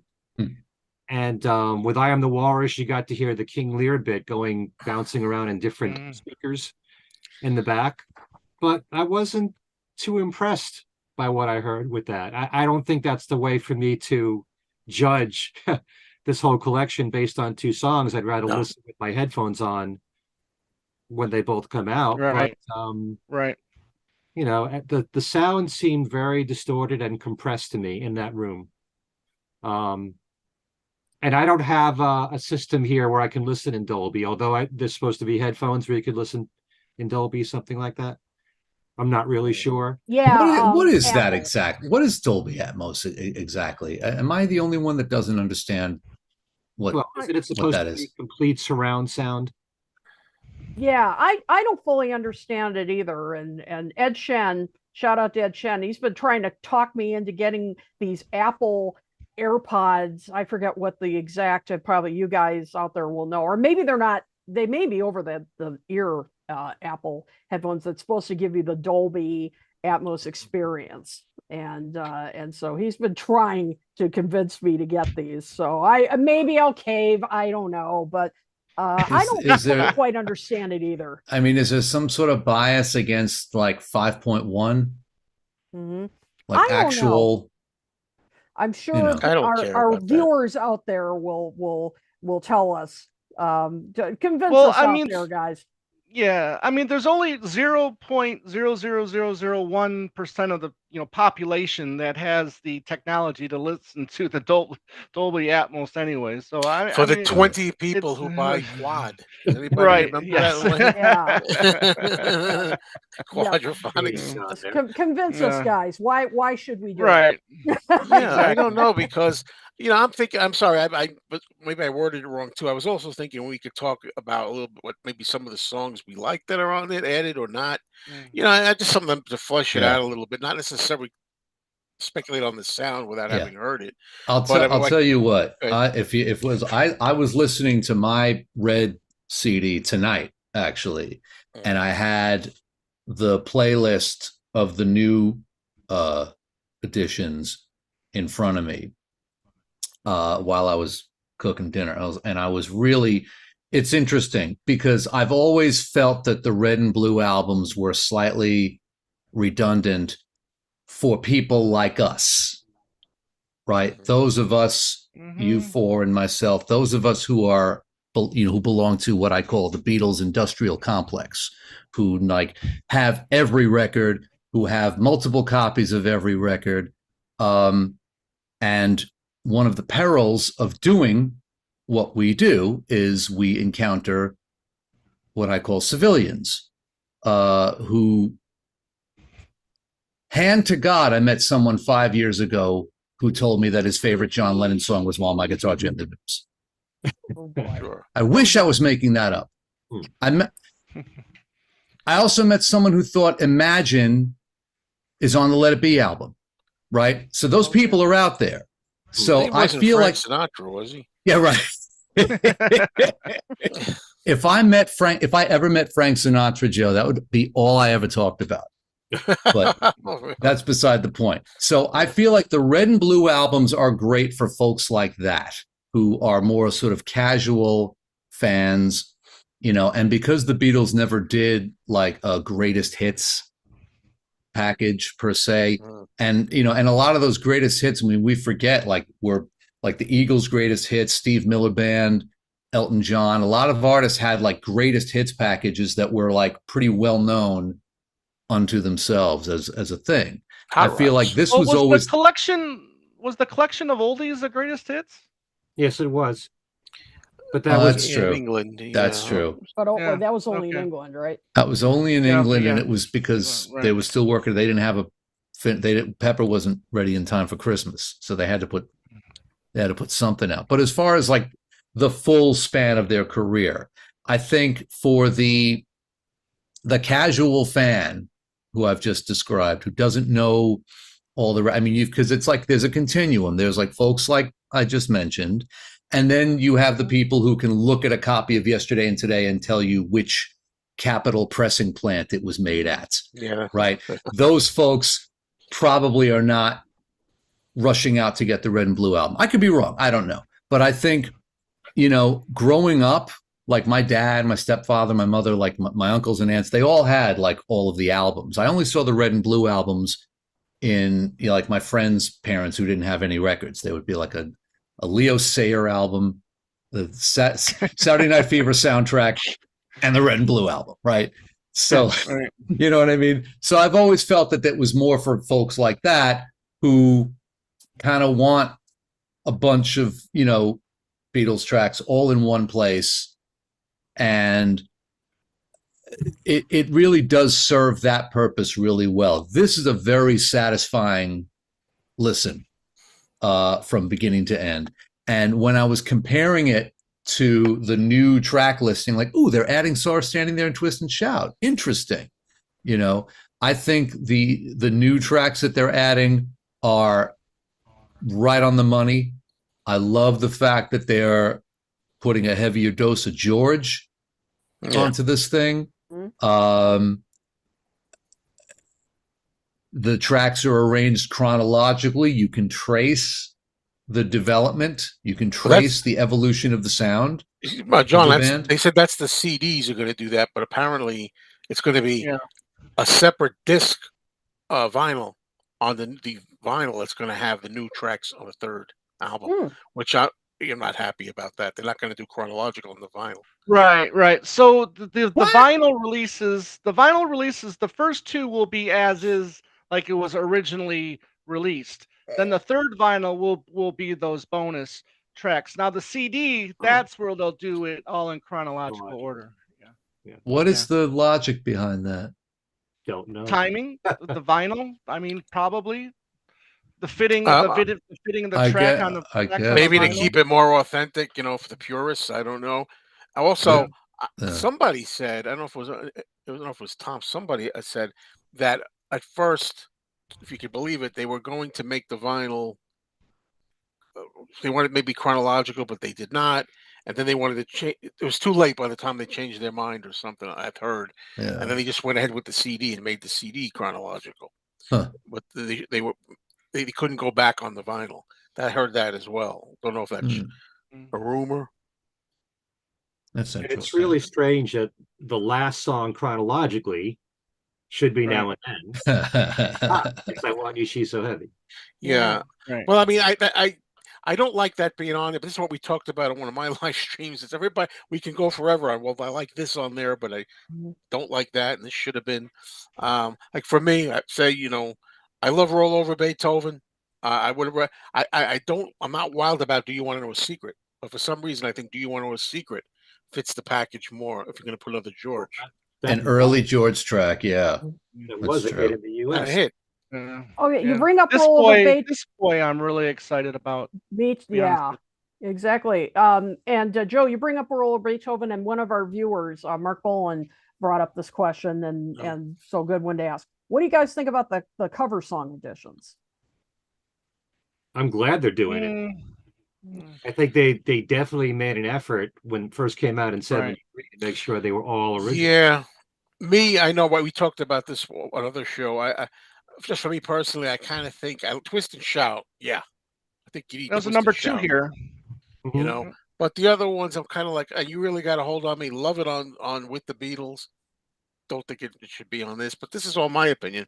Other people love the covers being on. I think Kit was saying, what you were saying, they were a covers band. Shows that the history that they did covers early on. Yeah, I mean, that's kind of how I feel. It kind of goes back to what John was just saying, which is, who is your target audience here? If this is, if you are introducing the band either to someone who, doesn't really know the Beatles at all, or this is targeted at just like the casual fan, and you want to give them an overview of what the Beatles were about, and part of what they were about in their early years, particularly, I mean, they did great covers, great interpretations. And so now you get a sampling of that. and some of their best ones. Although I don't think Money's on here, right? Which I love. Yeah, I would put Money on here. Yeah. But, After what Ringo did to it, I don't want to hear that song for a while. But you Oh, got come Twist and on. Shout. I mean, you got Screaming John with Twist and Shout. Twist Yeah, and I mean, Shout's Twist and Shout's a that- no-brainer. That's a Yeah. landmark track. That's in a class by itself, that performance. Yeah. Yes. I would have put Rock and Roll Music on there. I would have put Sally on there if you're going to do covers. Right. Yep. Yeah. So there's always, you can do, I know people have said, "Oh, Within You, Without You." I don't like that on there, but I think, Kid, again, I think you were pointing out Indian influence. I mean, if I remember correctly, Exactly. you got to have some Indian influence on Yeah, there. because That's part that's of it. very important. I mean, Right. that was a huge part of their influence, and of course, as John pointed out, it's good to have more George representation. I mean, that was Yeah. Oh, you that need was more. terrible in the original that Yeah. there wasn't. So, but yeah, that's important. Big part of the Beatles sound. Yeah, as we said many times, if you were to ask all of us individually, what we would want, as bonus tracks, we would all have different answers to it. Yeah, that's the thing. You can't please everybody Exactly. Yeah, all the time, Yeah. right?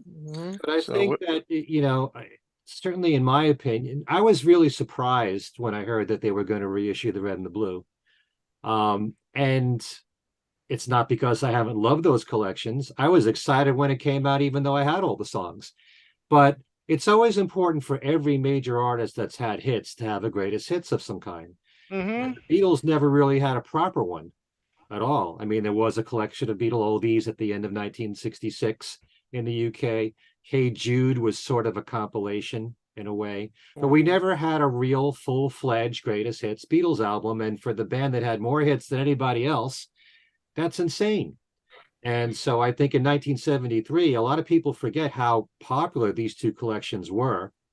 The Blue Album, in fact, went to #1 on the Billboard charts in the US, and it stayed on the charts for many years. And this was, for a lot of people who were just starting out as Beatle fans, their first releases. Not everybody went through all the Beatles albums chronologically and bought them that way. The safe thing to do is just to buy the hits first, and if you like them, well, then investigate the rest. Yeah. And so when the Beatles 1 came out in 2000, which was the biggest thing all around the world, that kind of replaced the Red and the Blue. Right. And we had other compilations that came out in the 70s and 80s that had a theme to it, like, rock and roll music and love songs and all that.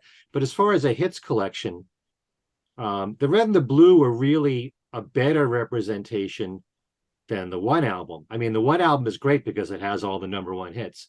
But the Blue album, the Red and the Blue albums have not just hits, but they also have album cuts. Album tracks. And you had to do that in the second half of the Beatles' time together from 67 to 70 because there were less singles that were released during that time. And if you got the White Album, which didn't have any singles released when it first came out, or Sgt. Pepper for that matter, didn't have any singles released, you got to have songs from them. And I also believe that some of these songs became staples of classic rock radio because they were on these collections. I mean, if you're going to think about songs from Sgt. Pepper, what classic rock radio has played, you're going to think of Lucy in the Sky with Diamonds, Sgt. Pepper, With a Little Help from My Friends, and A Day in the Life. And I think a lot of that has to do with the fact that they were on the Blue album.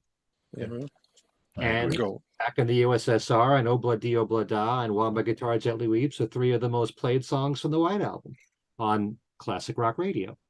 A lot of that's because of this. It was a big influence, these two. So, but I kind of thought that these two collections were forgotten by Capitol Records. And I'm kind of wondering sometimes if maybe because they didn't do any work on the Beatles anthology in recent years, like remastering or remixing it, how are you going to place Now and Then? If you're going to put it on an album, what are you going to put it on?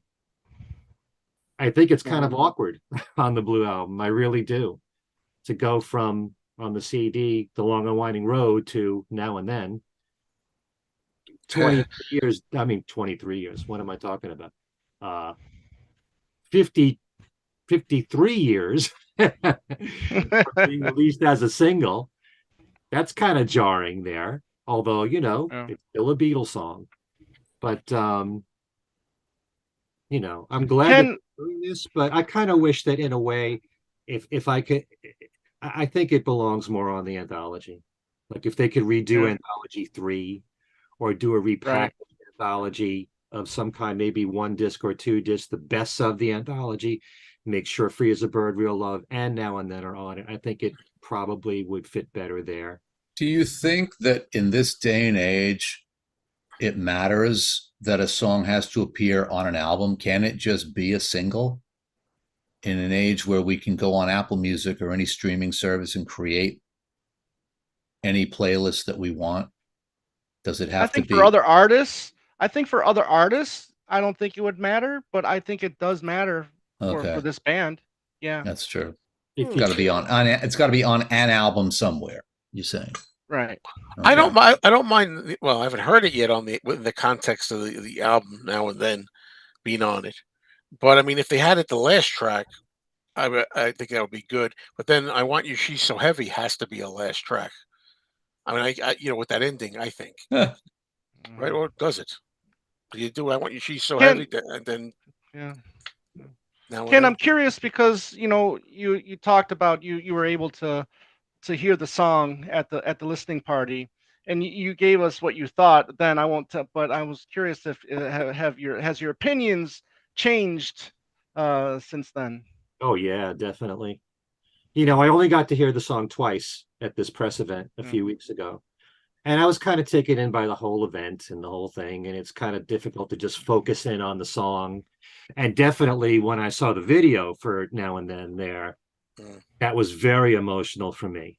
I was mm. caught up in the actual film footage and, mm.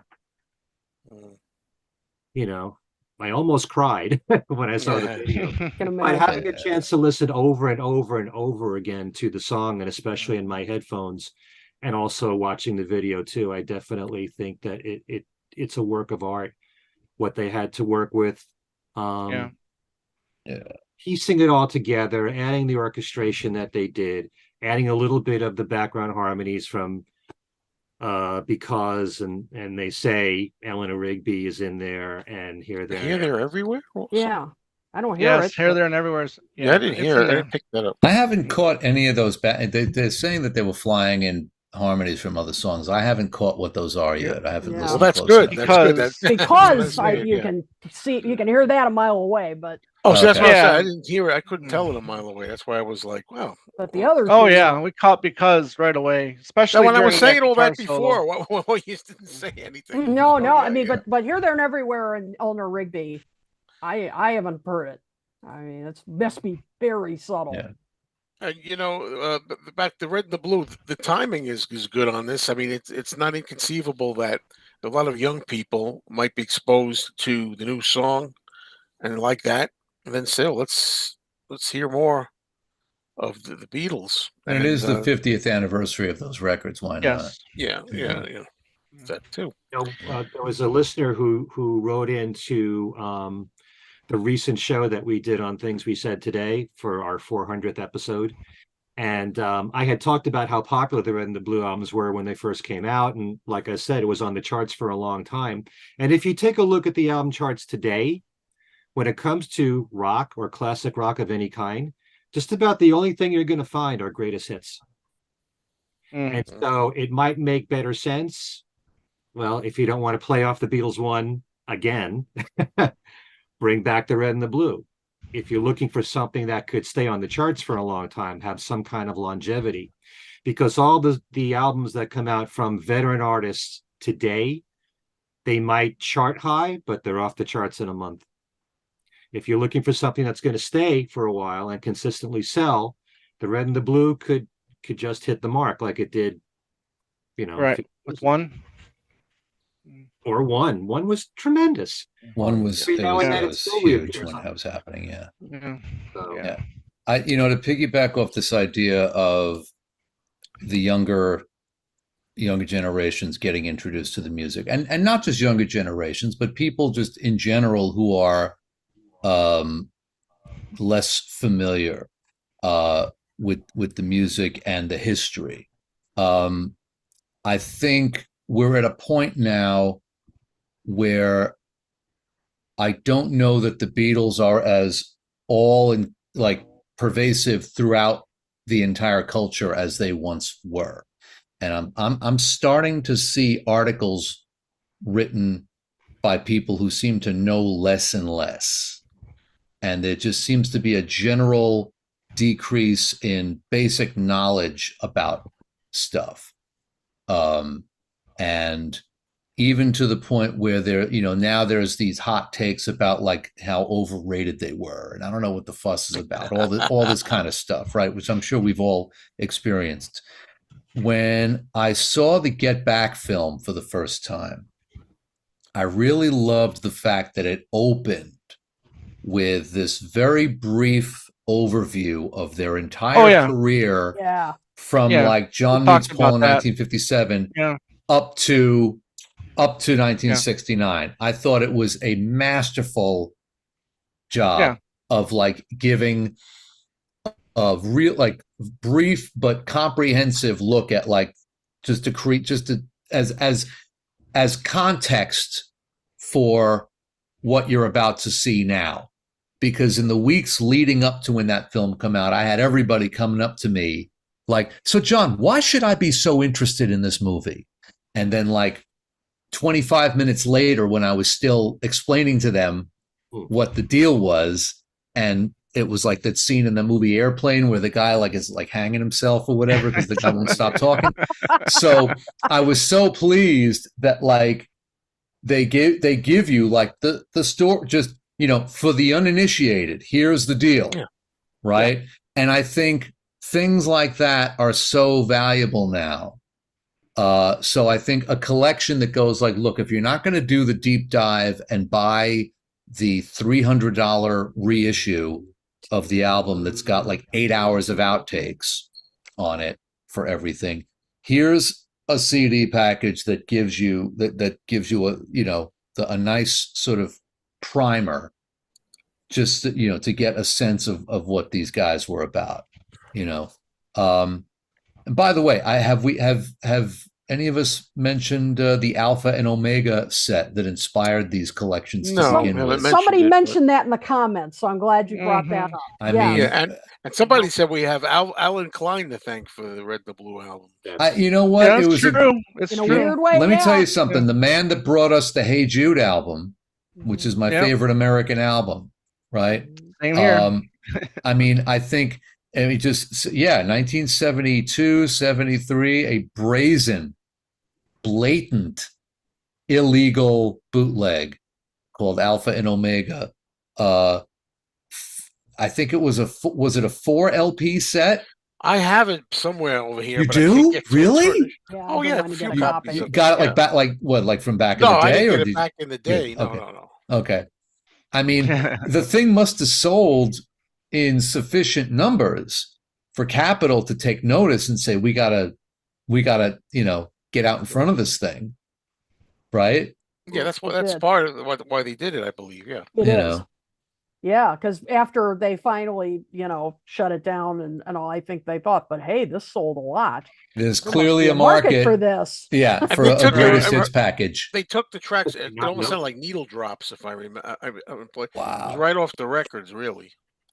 And that was not easy to do in 73. It wasn't like now where you could just burn a CD and sell it in Times Square. I mean, to print LPs up, it was like on there too. By the way, you had. Is that right? Uncle Albert was on there. No kidding. Don't Come Easy. A couple of 71 tracks. It was kind of a weird track listing. If I would have known we were going to talk about it, I could have dug it out. Well, they're on eBay. You can get them for like $400 now on eBay. They're collector's items, right? Forget about it. No, it wasn't that expensive. Forget about it. Oh, really? Well, for me, when I forgot it, it wasn't. Nice. But we're getting. I guess maybe we should say okay. Unless any last thoughts anybody wants to bring up, because we're kind of at the end of our discussion. We covered everything, I think, today. Well, I think I'll be interested to when the Red and Blue albums come out. It'll be interesting to hear now and then in the context of the rest of the songs on there, the ones we all know and love. Just kind of to see I'm not saying this is that Now and Then is on a level of Hey Jude or Let It Be or anything like that. I don't think it's going to, quite live up to those standards. But I think it is a nice kind of cherry on top kind of song for the Beatles legacy, a nice way to kind of remember them. It's a nice kind of a tribute kind of single. It's I think it turned out better than any of us expected. Oh yeah, I think 100%. that's 100%. definitely safe to say. And that video, I think is an example of a video that absolutely enhanced the song. At least it did for me. Yeah, for sure. Right. Yeah. And I think this Red and the Blue release too is almost kind of like putting a little toe in the water for Apple, because if this turns out like if the Red, for example, gets great word of mouth and people are going crazy for it, they probably were going to release all that stuff anyways. But Yeah. the excitement level goes up for these remixes, especially on the Red. I think they're going to be sitting on a gold mine. Yeah, I got to say, I didn't think I'd be as excited as I've been with this, feeling the Beatlemania 2023 style. I mean, I thought, okay, so they're going to put that mediocre, in my opinion, demo song out, and then they're going to put the Red and the Blue again. I know. What I wound up loving the song and the video, and now I'm very excited about, especially like you said on the Red, mostly the new versions that we're going to hear. I had a friend of mine, Rich Zucker, a great drummer, did a gig with him recently. He's like, what are they releasing the Red and Blue for? I mean, he was like, what a disappointment. He was like genuinely annoyed. He's like, I'm waiting for London Town, Back to the Egg. I'm waiting for those archive releases to come out, man. What, all that kind of stuff. I will say I'm also pleased that the Beatles are upholding their grand tradition of knocking the Stones out of public view. I gotta say, I thought another story. It was all about the Rolling Stones for about 2 weeks, John. and then I can't say enough. Sorry, about guys. that album. I love Hackney Diamonds. It is fantastic to me. From start to finish. I could do a whole. I have done shows on this. Okay. I like the Stones, but I'm a Beatles guy. But yeah. I love that thing all the way through. First listen, that doesn't even happen with solo Beatle albums. Right. That at first I listen to it and every track start to finish flows and works for me. I think that happened with Fleetwood Mac's Rumors back in '77 or something. Nice. But anyway, having said that, there was a guy in my store, Alan Rosenberg, in my record store, and he said he's a Stones fan, and he said to me, I got to tell you, I love that new Beatles song. So you really, yeah. Oh, they did a great job with it. And the video, oh my God, it's so well done. It's so professional, beautiful, emotional. And then he goes, but I got to say, I'm an old school guy, and it's not the Beatles. He was one of those. He said, it's not the Beatles. And he went on and on about it. I don't care how great it is. Sure. And, the whole bit, it's not officially a Beatles record. Then he went on and Right. said, you know what else? You know what else kills me? They step on the Stones action. They finally had a chance to get a Grammy, he says, and they're not going to get it. Everything's going to go to Real Love. Right. Not Real Love, Now and Then. No, right. So I said to him, I said, wait a minute. I tried to be optimistic. I said, how about record of the year, maybe song of the year, Beatles if it works out, and album of the year, the Stones. Maybe. I mean, anyway. Yeah, you all know the story about the advanced copy of Hey Jude, right? The Stones. Paul played Revolution in Hey Jude. He showed this. The Stones were having a party in London. And Paul shows up. He's like, throw this on. And it was like, he flattened the place. I tell you what, I mean, I'm glad that you were able to go to your record store and get it. I went to Record Runner, or was around the corner from my office, to get the new Stones album. And John over there was telling me, like, no, none of us got copies of the physical CD. None of us small record stores got copies. The only place you can get it retail is the Stones have a pop-up store in Union Square. I was like, really? He goes, yeah. And they've got all like 1,000 different editions of it. There's a physical CD. It's like one for every baseball team. Yes. They really, Yeah. Universal really screwed up on this one. And I was lamenting the fact that I couldn't just, I work in the West Village. I thought I'll just go after work one day to one of those thousands of record stores and pick up the new Stones album. And all those stores are gone. Yeah, Disco-Rama, Bleecker Bob's, Rebel, they're all gone. Generation's So, still there, right? is it? Where is It's that? called Thompson, I think. Thompson Street. There's a place. Generations. There is a place on Bleecker as well. I forget what it's called. But it was really hard. I didn't, for some reason, the Stones album I wanted to like walk into a store and buy. Yeah, Well, me see, too. that's And why they're not there anymore.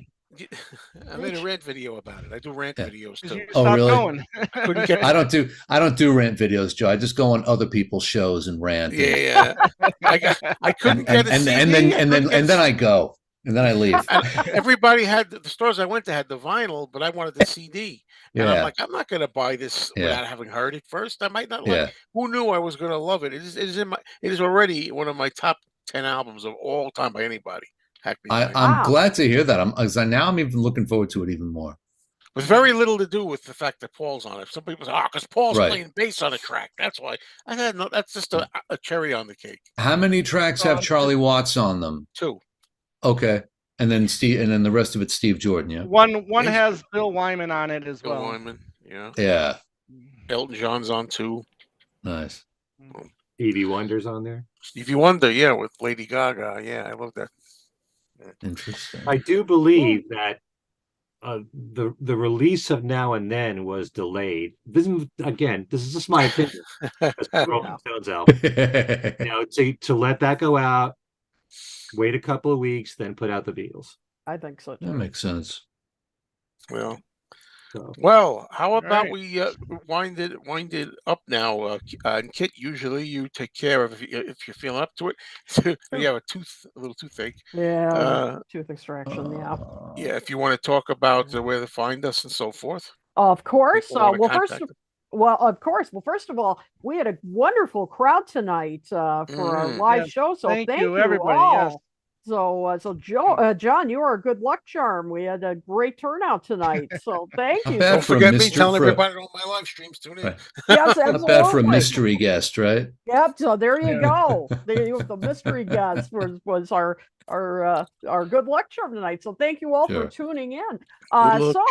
Those of you who are new tonight, if you like what you heard, you can find us, of course, on this channel. If you like what you heard tonight, please subscribe, and you'll know about all our upcoming episodes.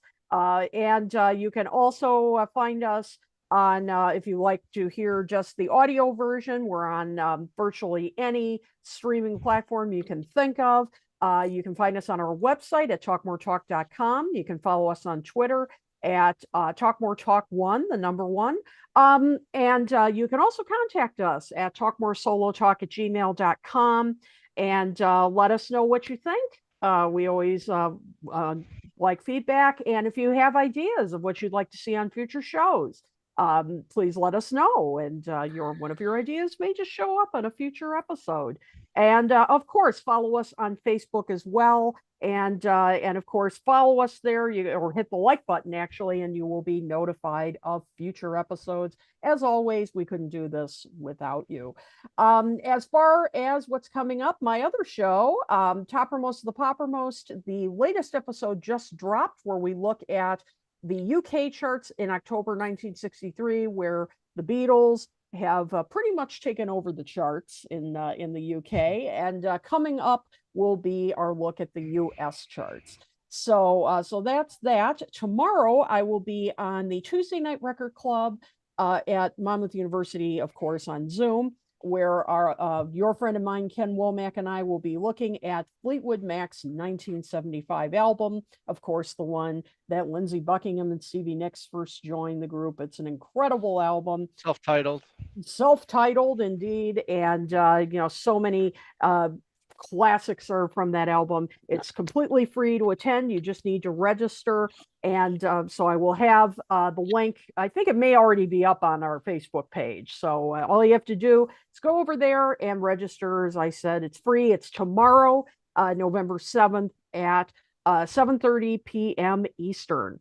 Also, my class is going to start like pretty much exactly a month from exactly a month from tomorrow. December 7th, 7th and 14th, I'll be teaching about the British invasion, 1963 to 67. That's so this is part 2 of my series, and yeah, the Beatles, I think, are going to turn up. I think that's a pretty safe bet there. And so you can register for that. I think the link is on our Talk More Talk page as well. If it's kind of buried, I'll put it up there again. So just a month left to register. So do that. And if any of you are going to be at the Rock and Roll Hall of Fame on Thursday, November 14th, I am going to be there because Ken Womack is going to be doing a presentation there at the Rock and Roll Hall of Fame on his brand new book. I don't think I need to tell you, any of you, what it's on. Mel Evans. Ken, I need a copy. I need a copy. That's Yep. great. So, yep. I'll talk to you about that later. And And start reading.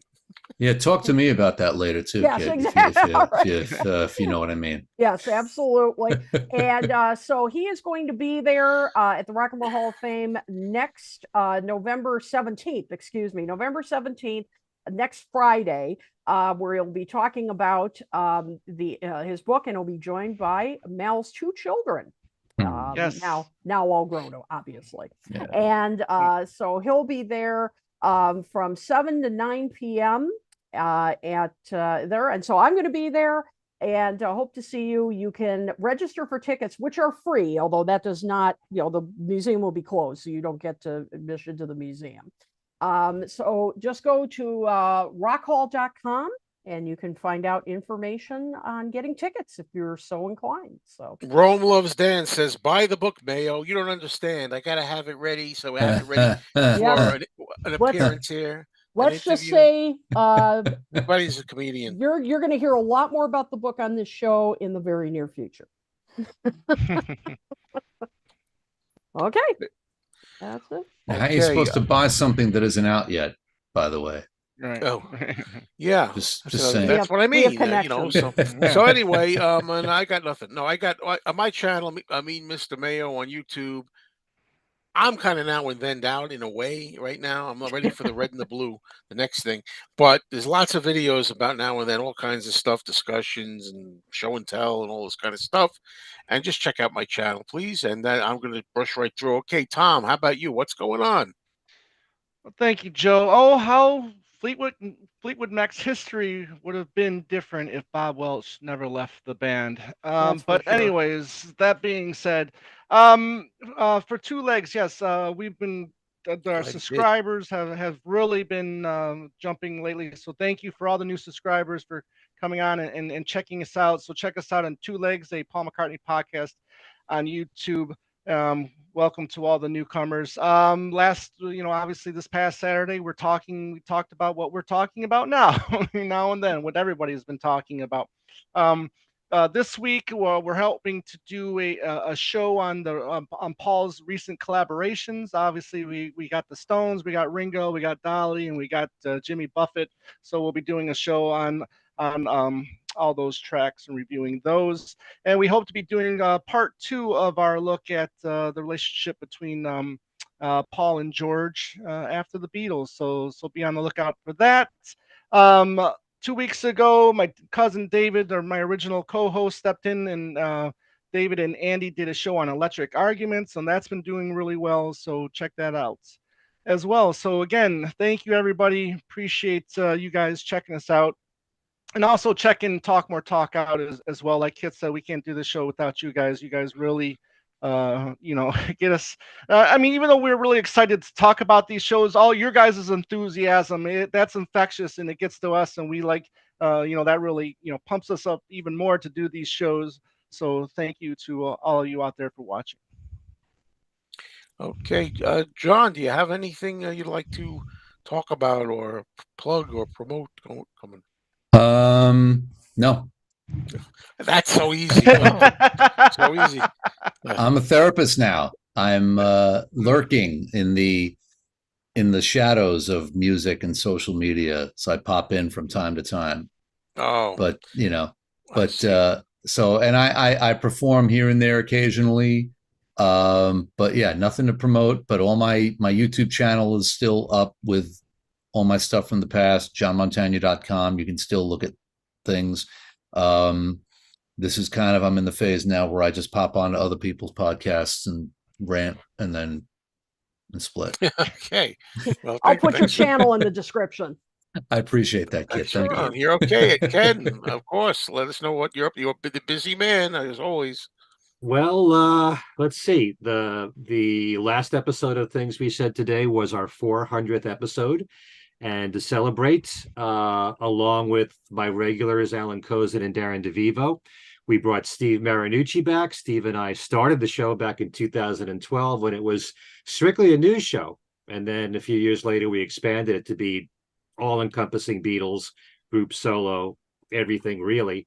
And Al Sussman as well, who was with the show for 3-4 years. So it was the five of us talking about the history of the show, discussing a few of our favorite episodes, Right. as well as talking about Now and Then and the Red and the Blue collections, even though only Darren and I had heard Now and Then at that point. But still, just what our expectations are, our feelings about the last Beatles song, all the news about that, and the Red and the Blue collections, and also how we feel about the current popularity of the Beatles worldwide and where we feel how popular they are in this day and age. And how do you gauge popularity in this day and age? It used to be I would look at the Billboard charts and that would be how I would judge everything. Nowadays, you got so many ways of spreading the word about the Beatles through podcasts, through still radio shows like my show, Every Little Thing. Streaming is so big, Spotify and YouTube and all that. How do you know how popular the Beatles are in this day and age? We all talk about that. Are they in the news a lot? They certainly are with Now and Then. It's mind-blowing how many articles there are about that. And like I said earlier, I can't believe all the people covering the song who are putting up videos on YouTube. And yeah, I think it's fantastic. So yeah. If you don't mind me interrupting real quick, I really love the fact that a couple of you brought up the Magical Mystery Tour episode, because that's the first episode that I watched or listened to, I should say, and that's the episode that got me hooked on the show, and it was really cool hearing you guys just talk about that. I was just the one with you and Steve. I don't remember it being stands out in my mind. Being this such a hot debate between the two of us that we were at each other's throats. I remember where I was when I was listening to exaggerated. You should go back and listen to it. Okay, I will. Speaking of covers of Now and Then, there is a YouTuber by the name of Dreamer Jazz 352, and he did a cover of Now and Then where he plays it and makes it sound like early Beatles. Yes, I've heard that. 1964 Beatles. Yeah. Like, and he films himself like they're on the Ed Sullivan show. Oh yeah, it's fun. Really, really interesting. Mm-hmm. Yeah. What's the name again? Dreamer Jazz. What was it? My dad sent this to me. Dreamer Jazz 352. Yeah, Dreamer Jazz 352. I'll check that out. Yeah. One of our listeners, Tim Ottaway, really great version of Now and Then. Yes, he did. Great version. Yes, saw that. Yeah, got a super voice too. Beautiful voice. Did fantastic. Mm-hmm. I just want to also add that when I bought Now and Then at my local store here, it was a big thrill for me. My wife and I were together buying the record, and there was a married couple that came in with their daughter, who must have been like 8 or 9 years old. And she walked up to the register and she said, "I want the new Beatles song." All right. And so it's cool to hear that, because that's what it's all about. It's not just about the first generation fans of Beatles. Wow. Many decades of There fans, you go. new fans discovering them. And if Now and Then is what it takes, all the more power to Sure. Man, you couldn't script that any better. their legacy just continues. By the way, on my website, kenmichaelsradio.com, I have Beatles trivia every single week. And the newest prizes are the Jude Kessler books on John Lennon, Shades of Life, Part 1, and also She Loves You, just the PDF of that one, but that was also just made into an audiobook as well. And the trivia question is related to Now and Then. So check it out, kenmichaelsradio.com, the Beatles trivia and games page. Always check out my YouTube channel, Ken Michaels Radio. There haven't been new interviews in the last few weeks, but there will be at some point pretty soon. There's so many there. There's like 120 or so. It's a lot for you to check out. But if you can, please subscribe to that, things we said today, and of course, Talk More Talk right here. Well, I got to say, folks, this has been a great show. Thank you all for watching, and for everybody here that's on the screen that's been here. John, thank you for joining us for this. Thank Very you for interesting. having me. Appreciate it. And on behalf of everybody here, this is Joe Mayo, aka Mean Mr. Mayo, saying I like that we're doing a lot better here. I feel like we're getting more views, and I know it's true. It's all because of you. Oh, I saw what you did there, Joe. Very Yeah. nice. Yes, indeed.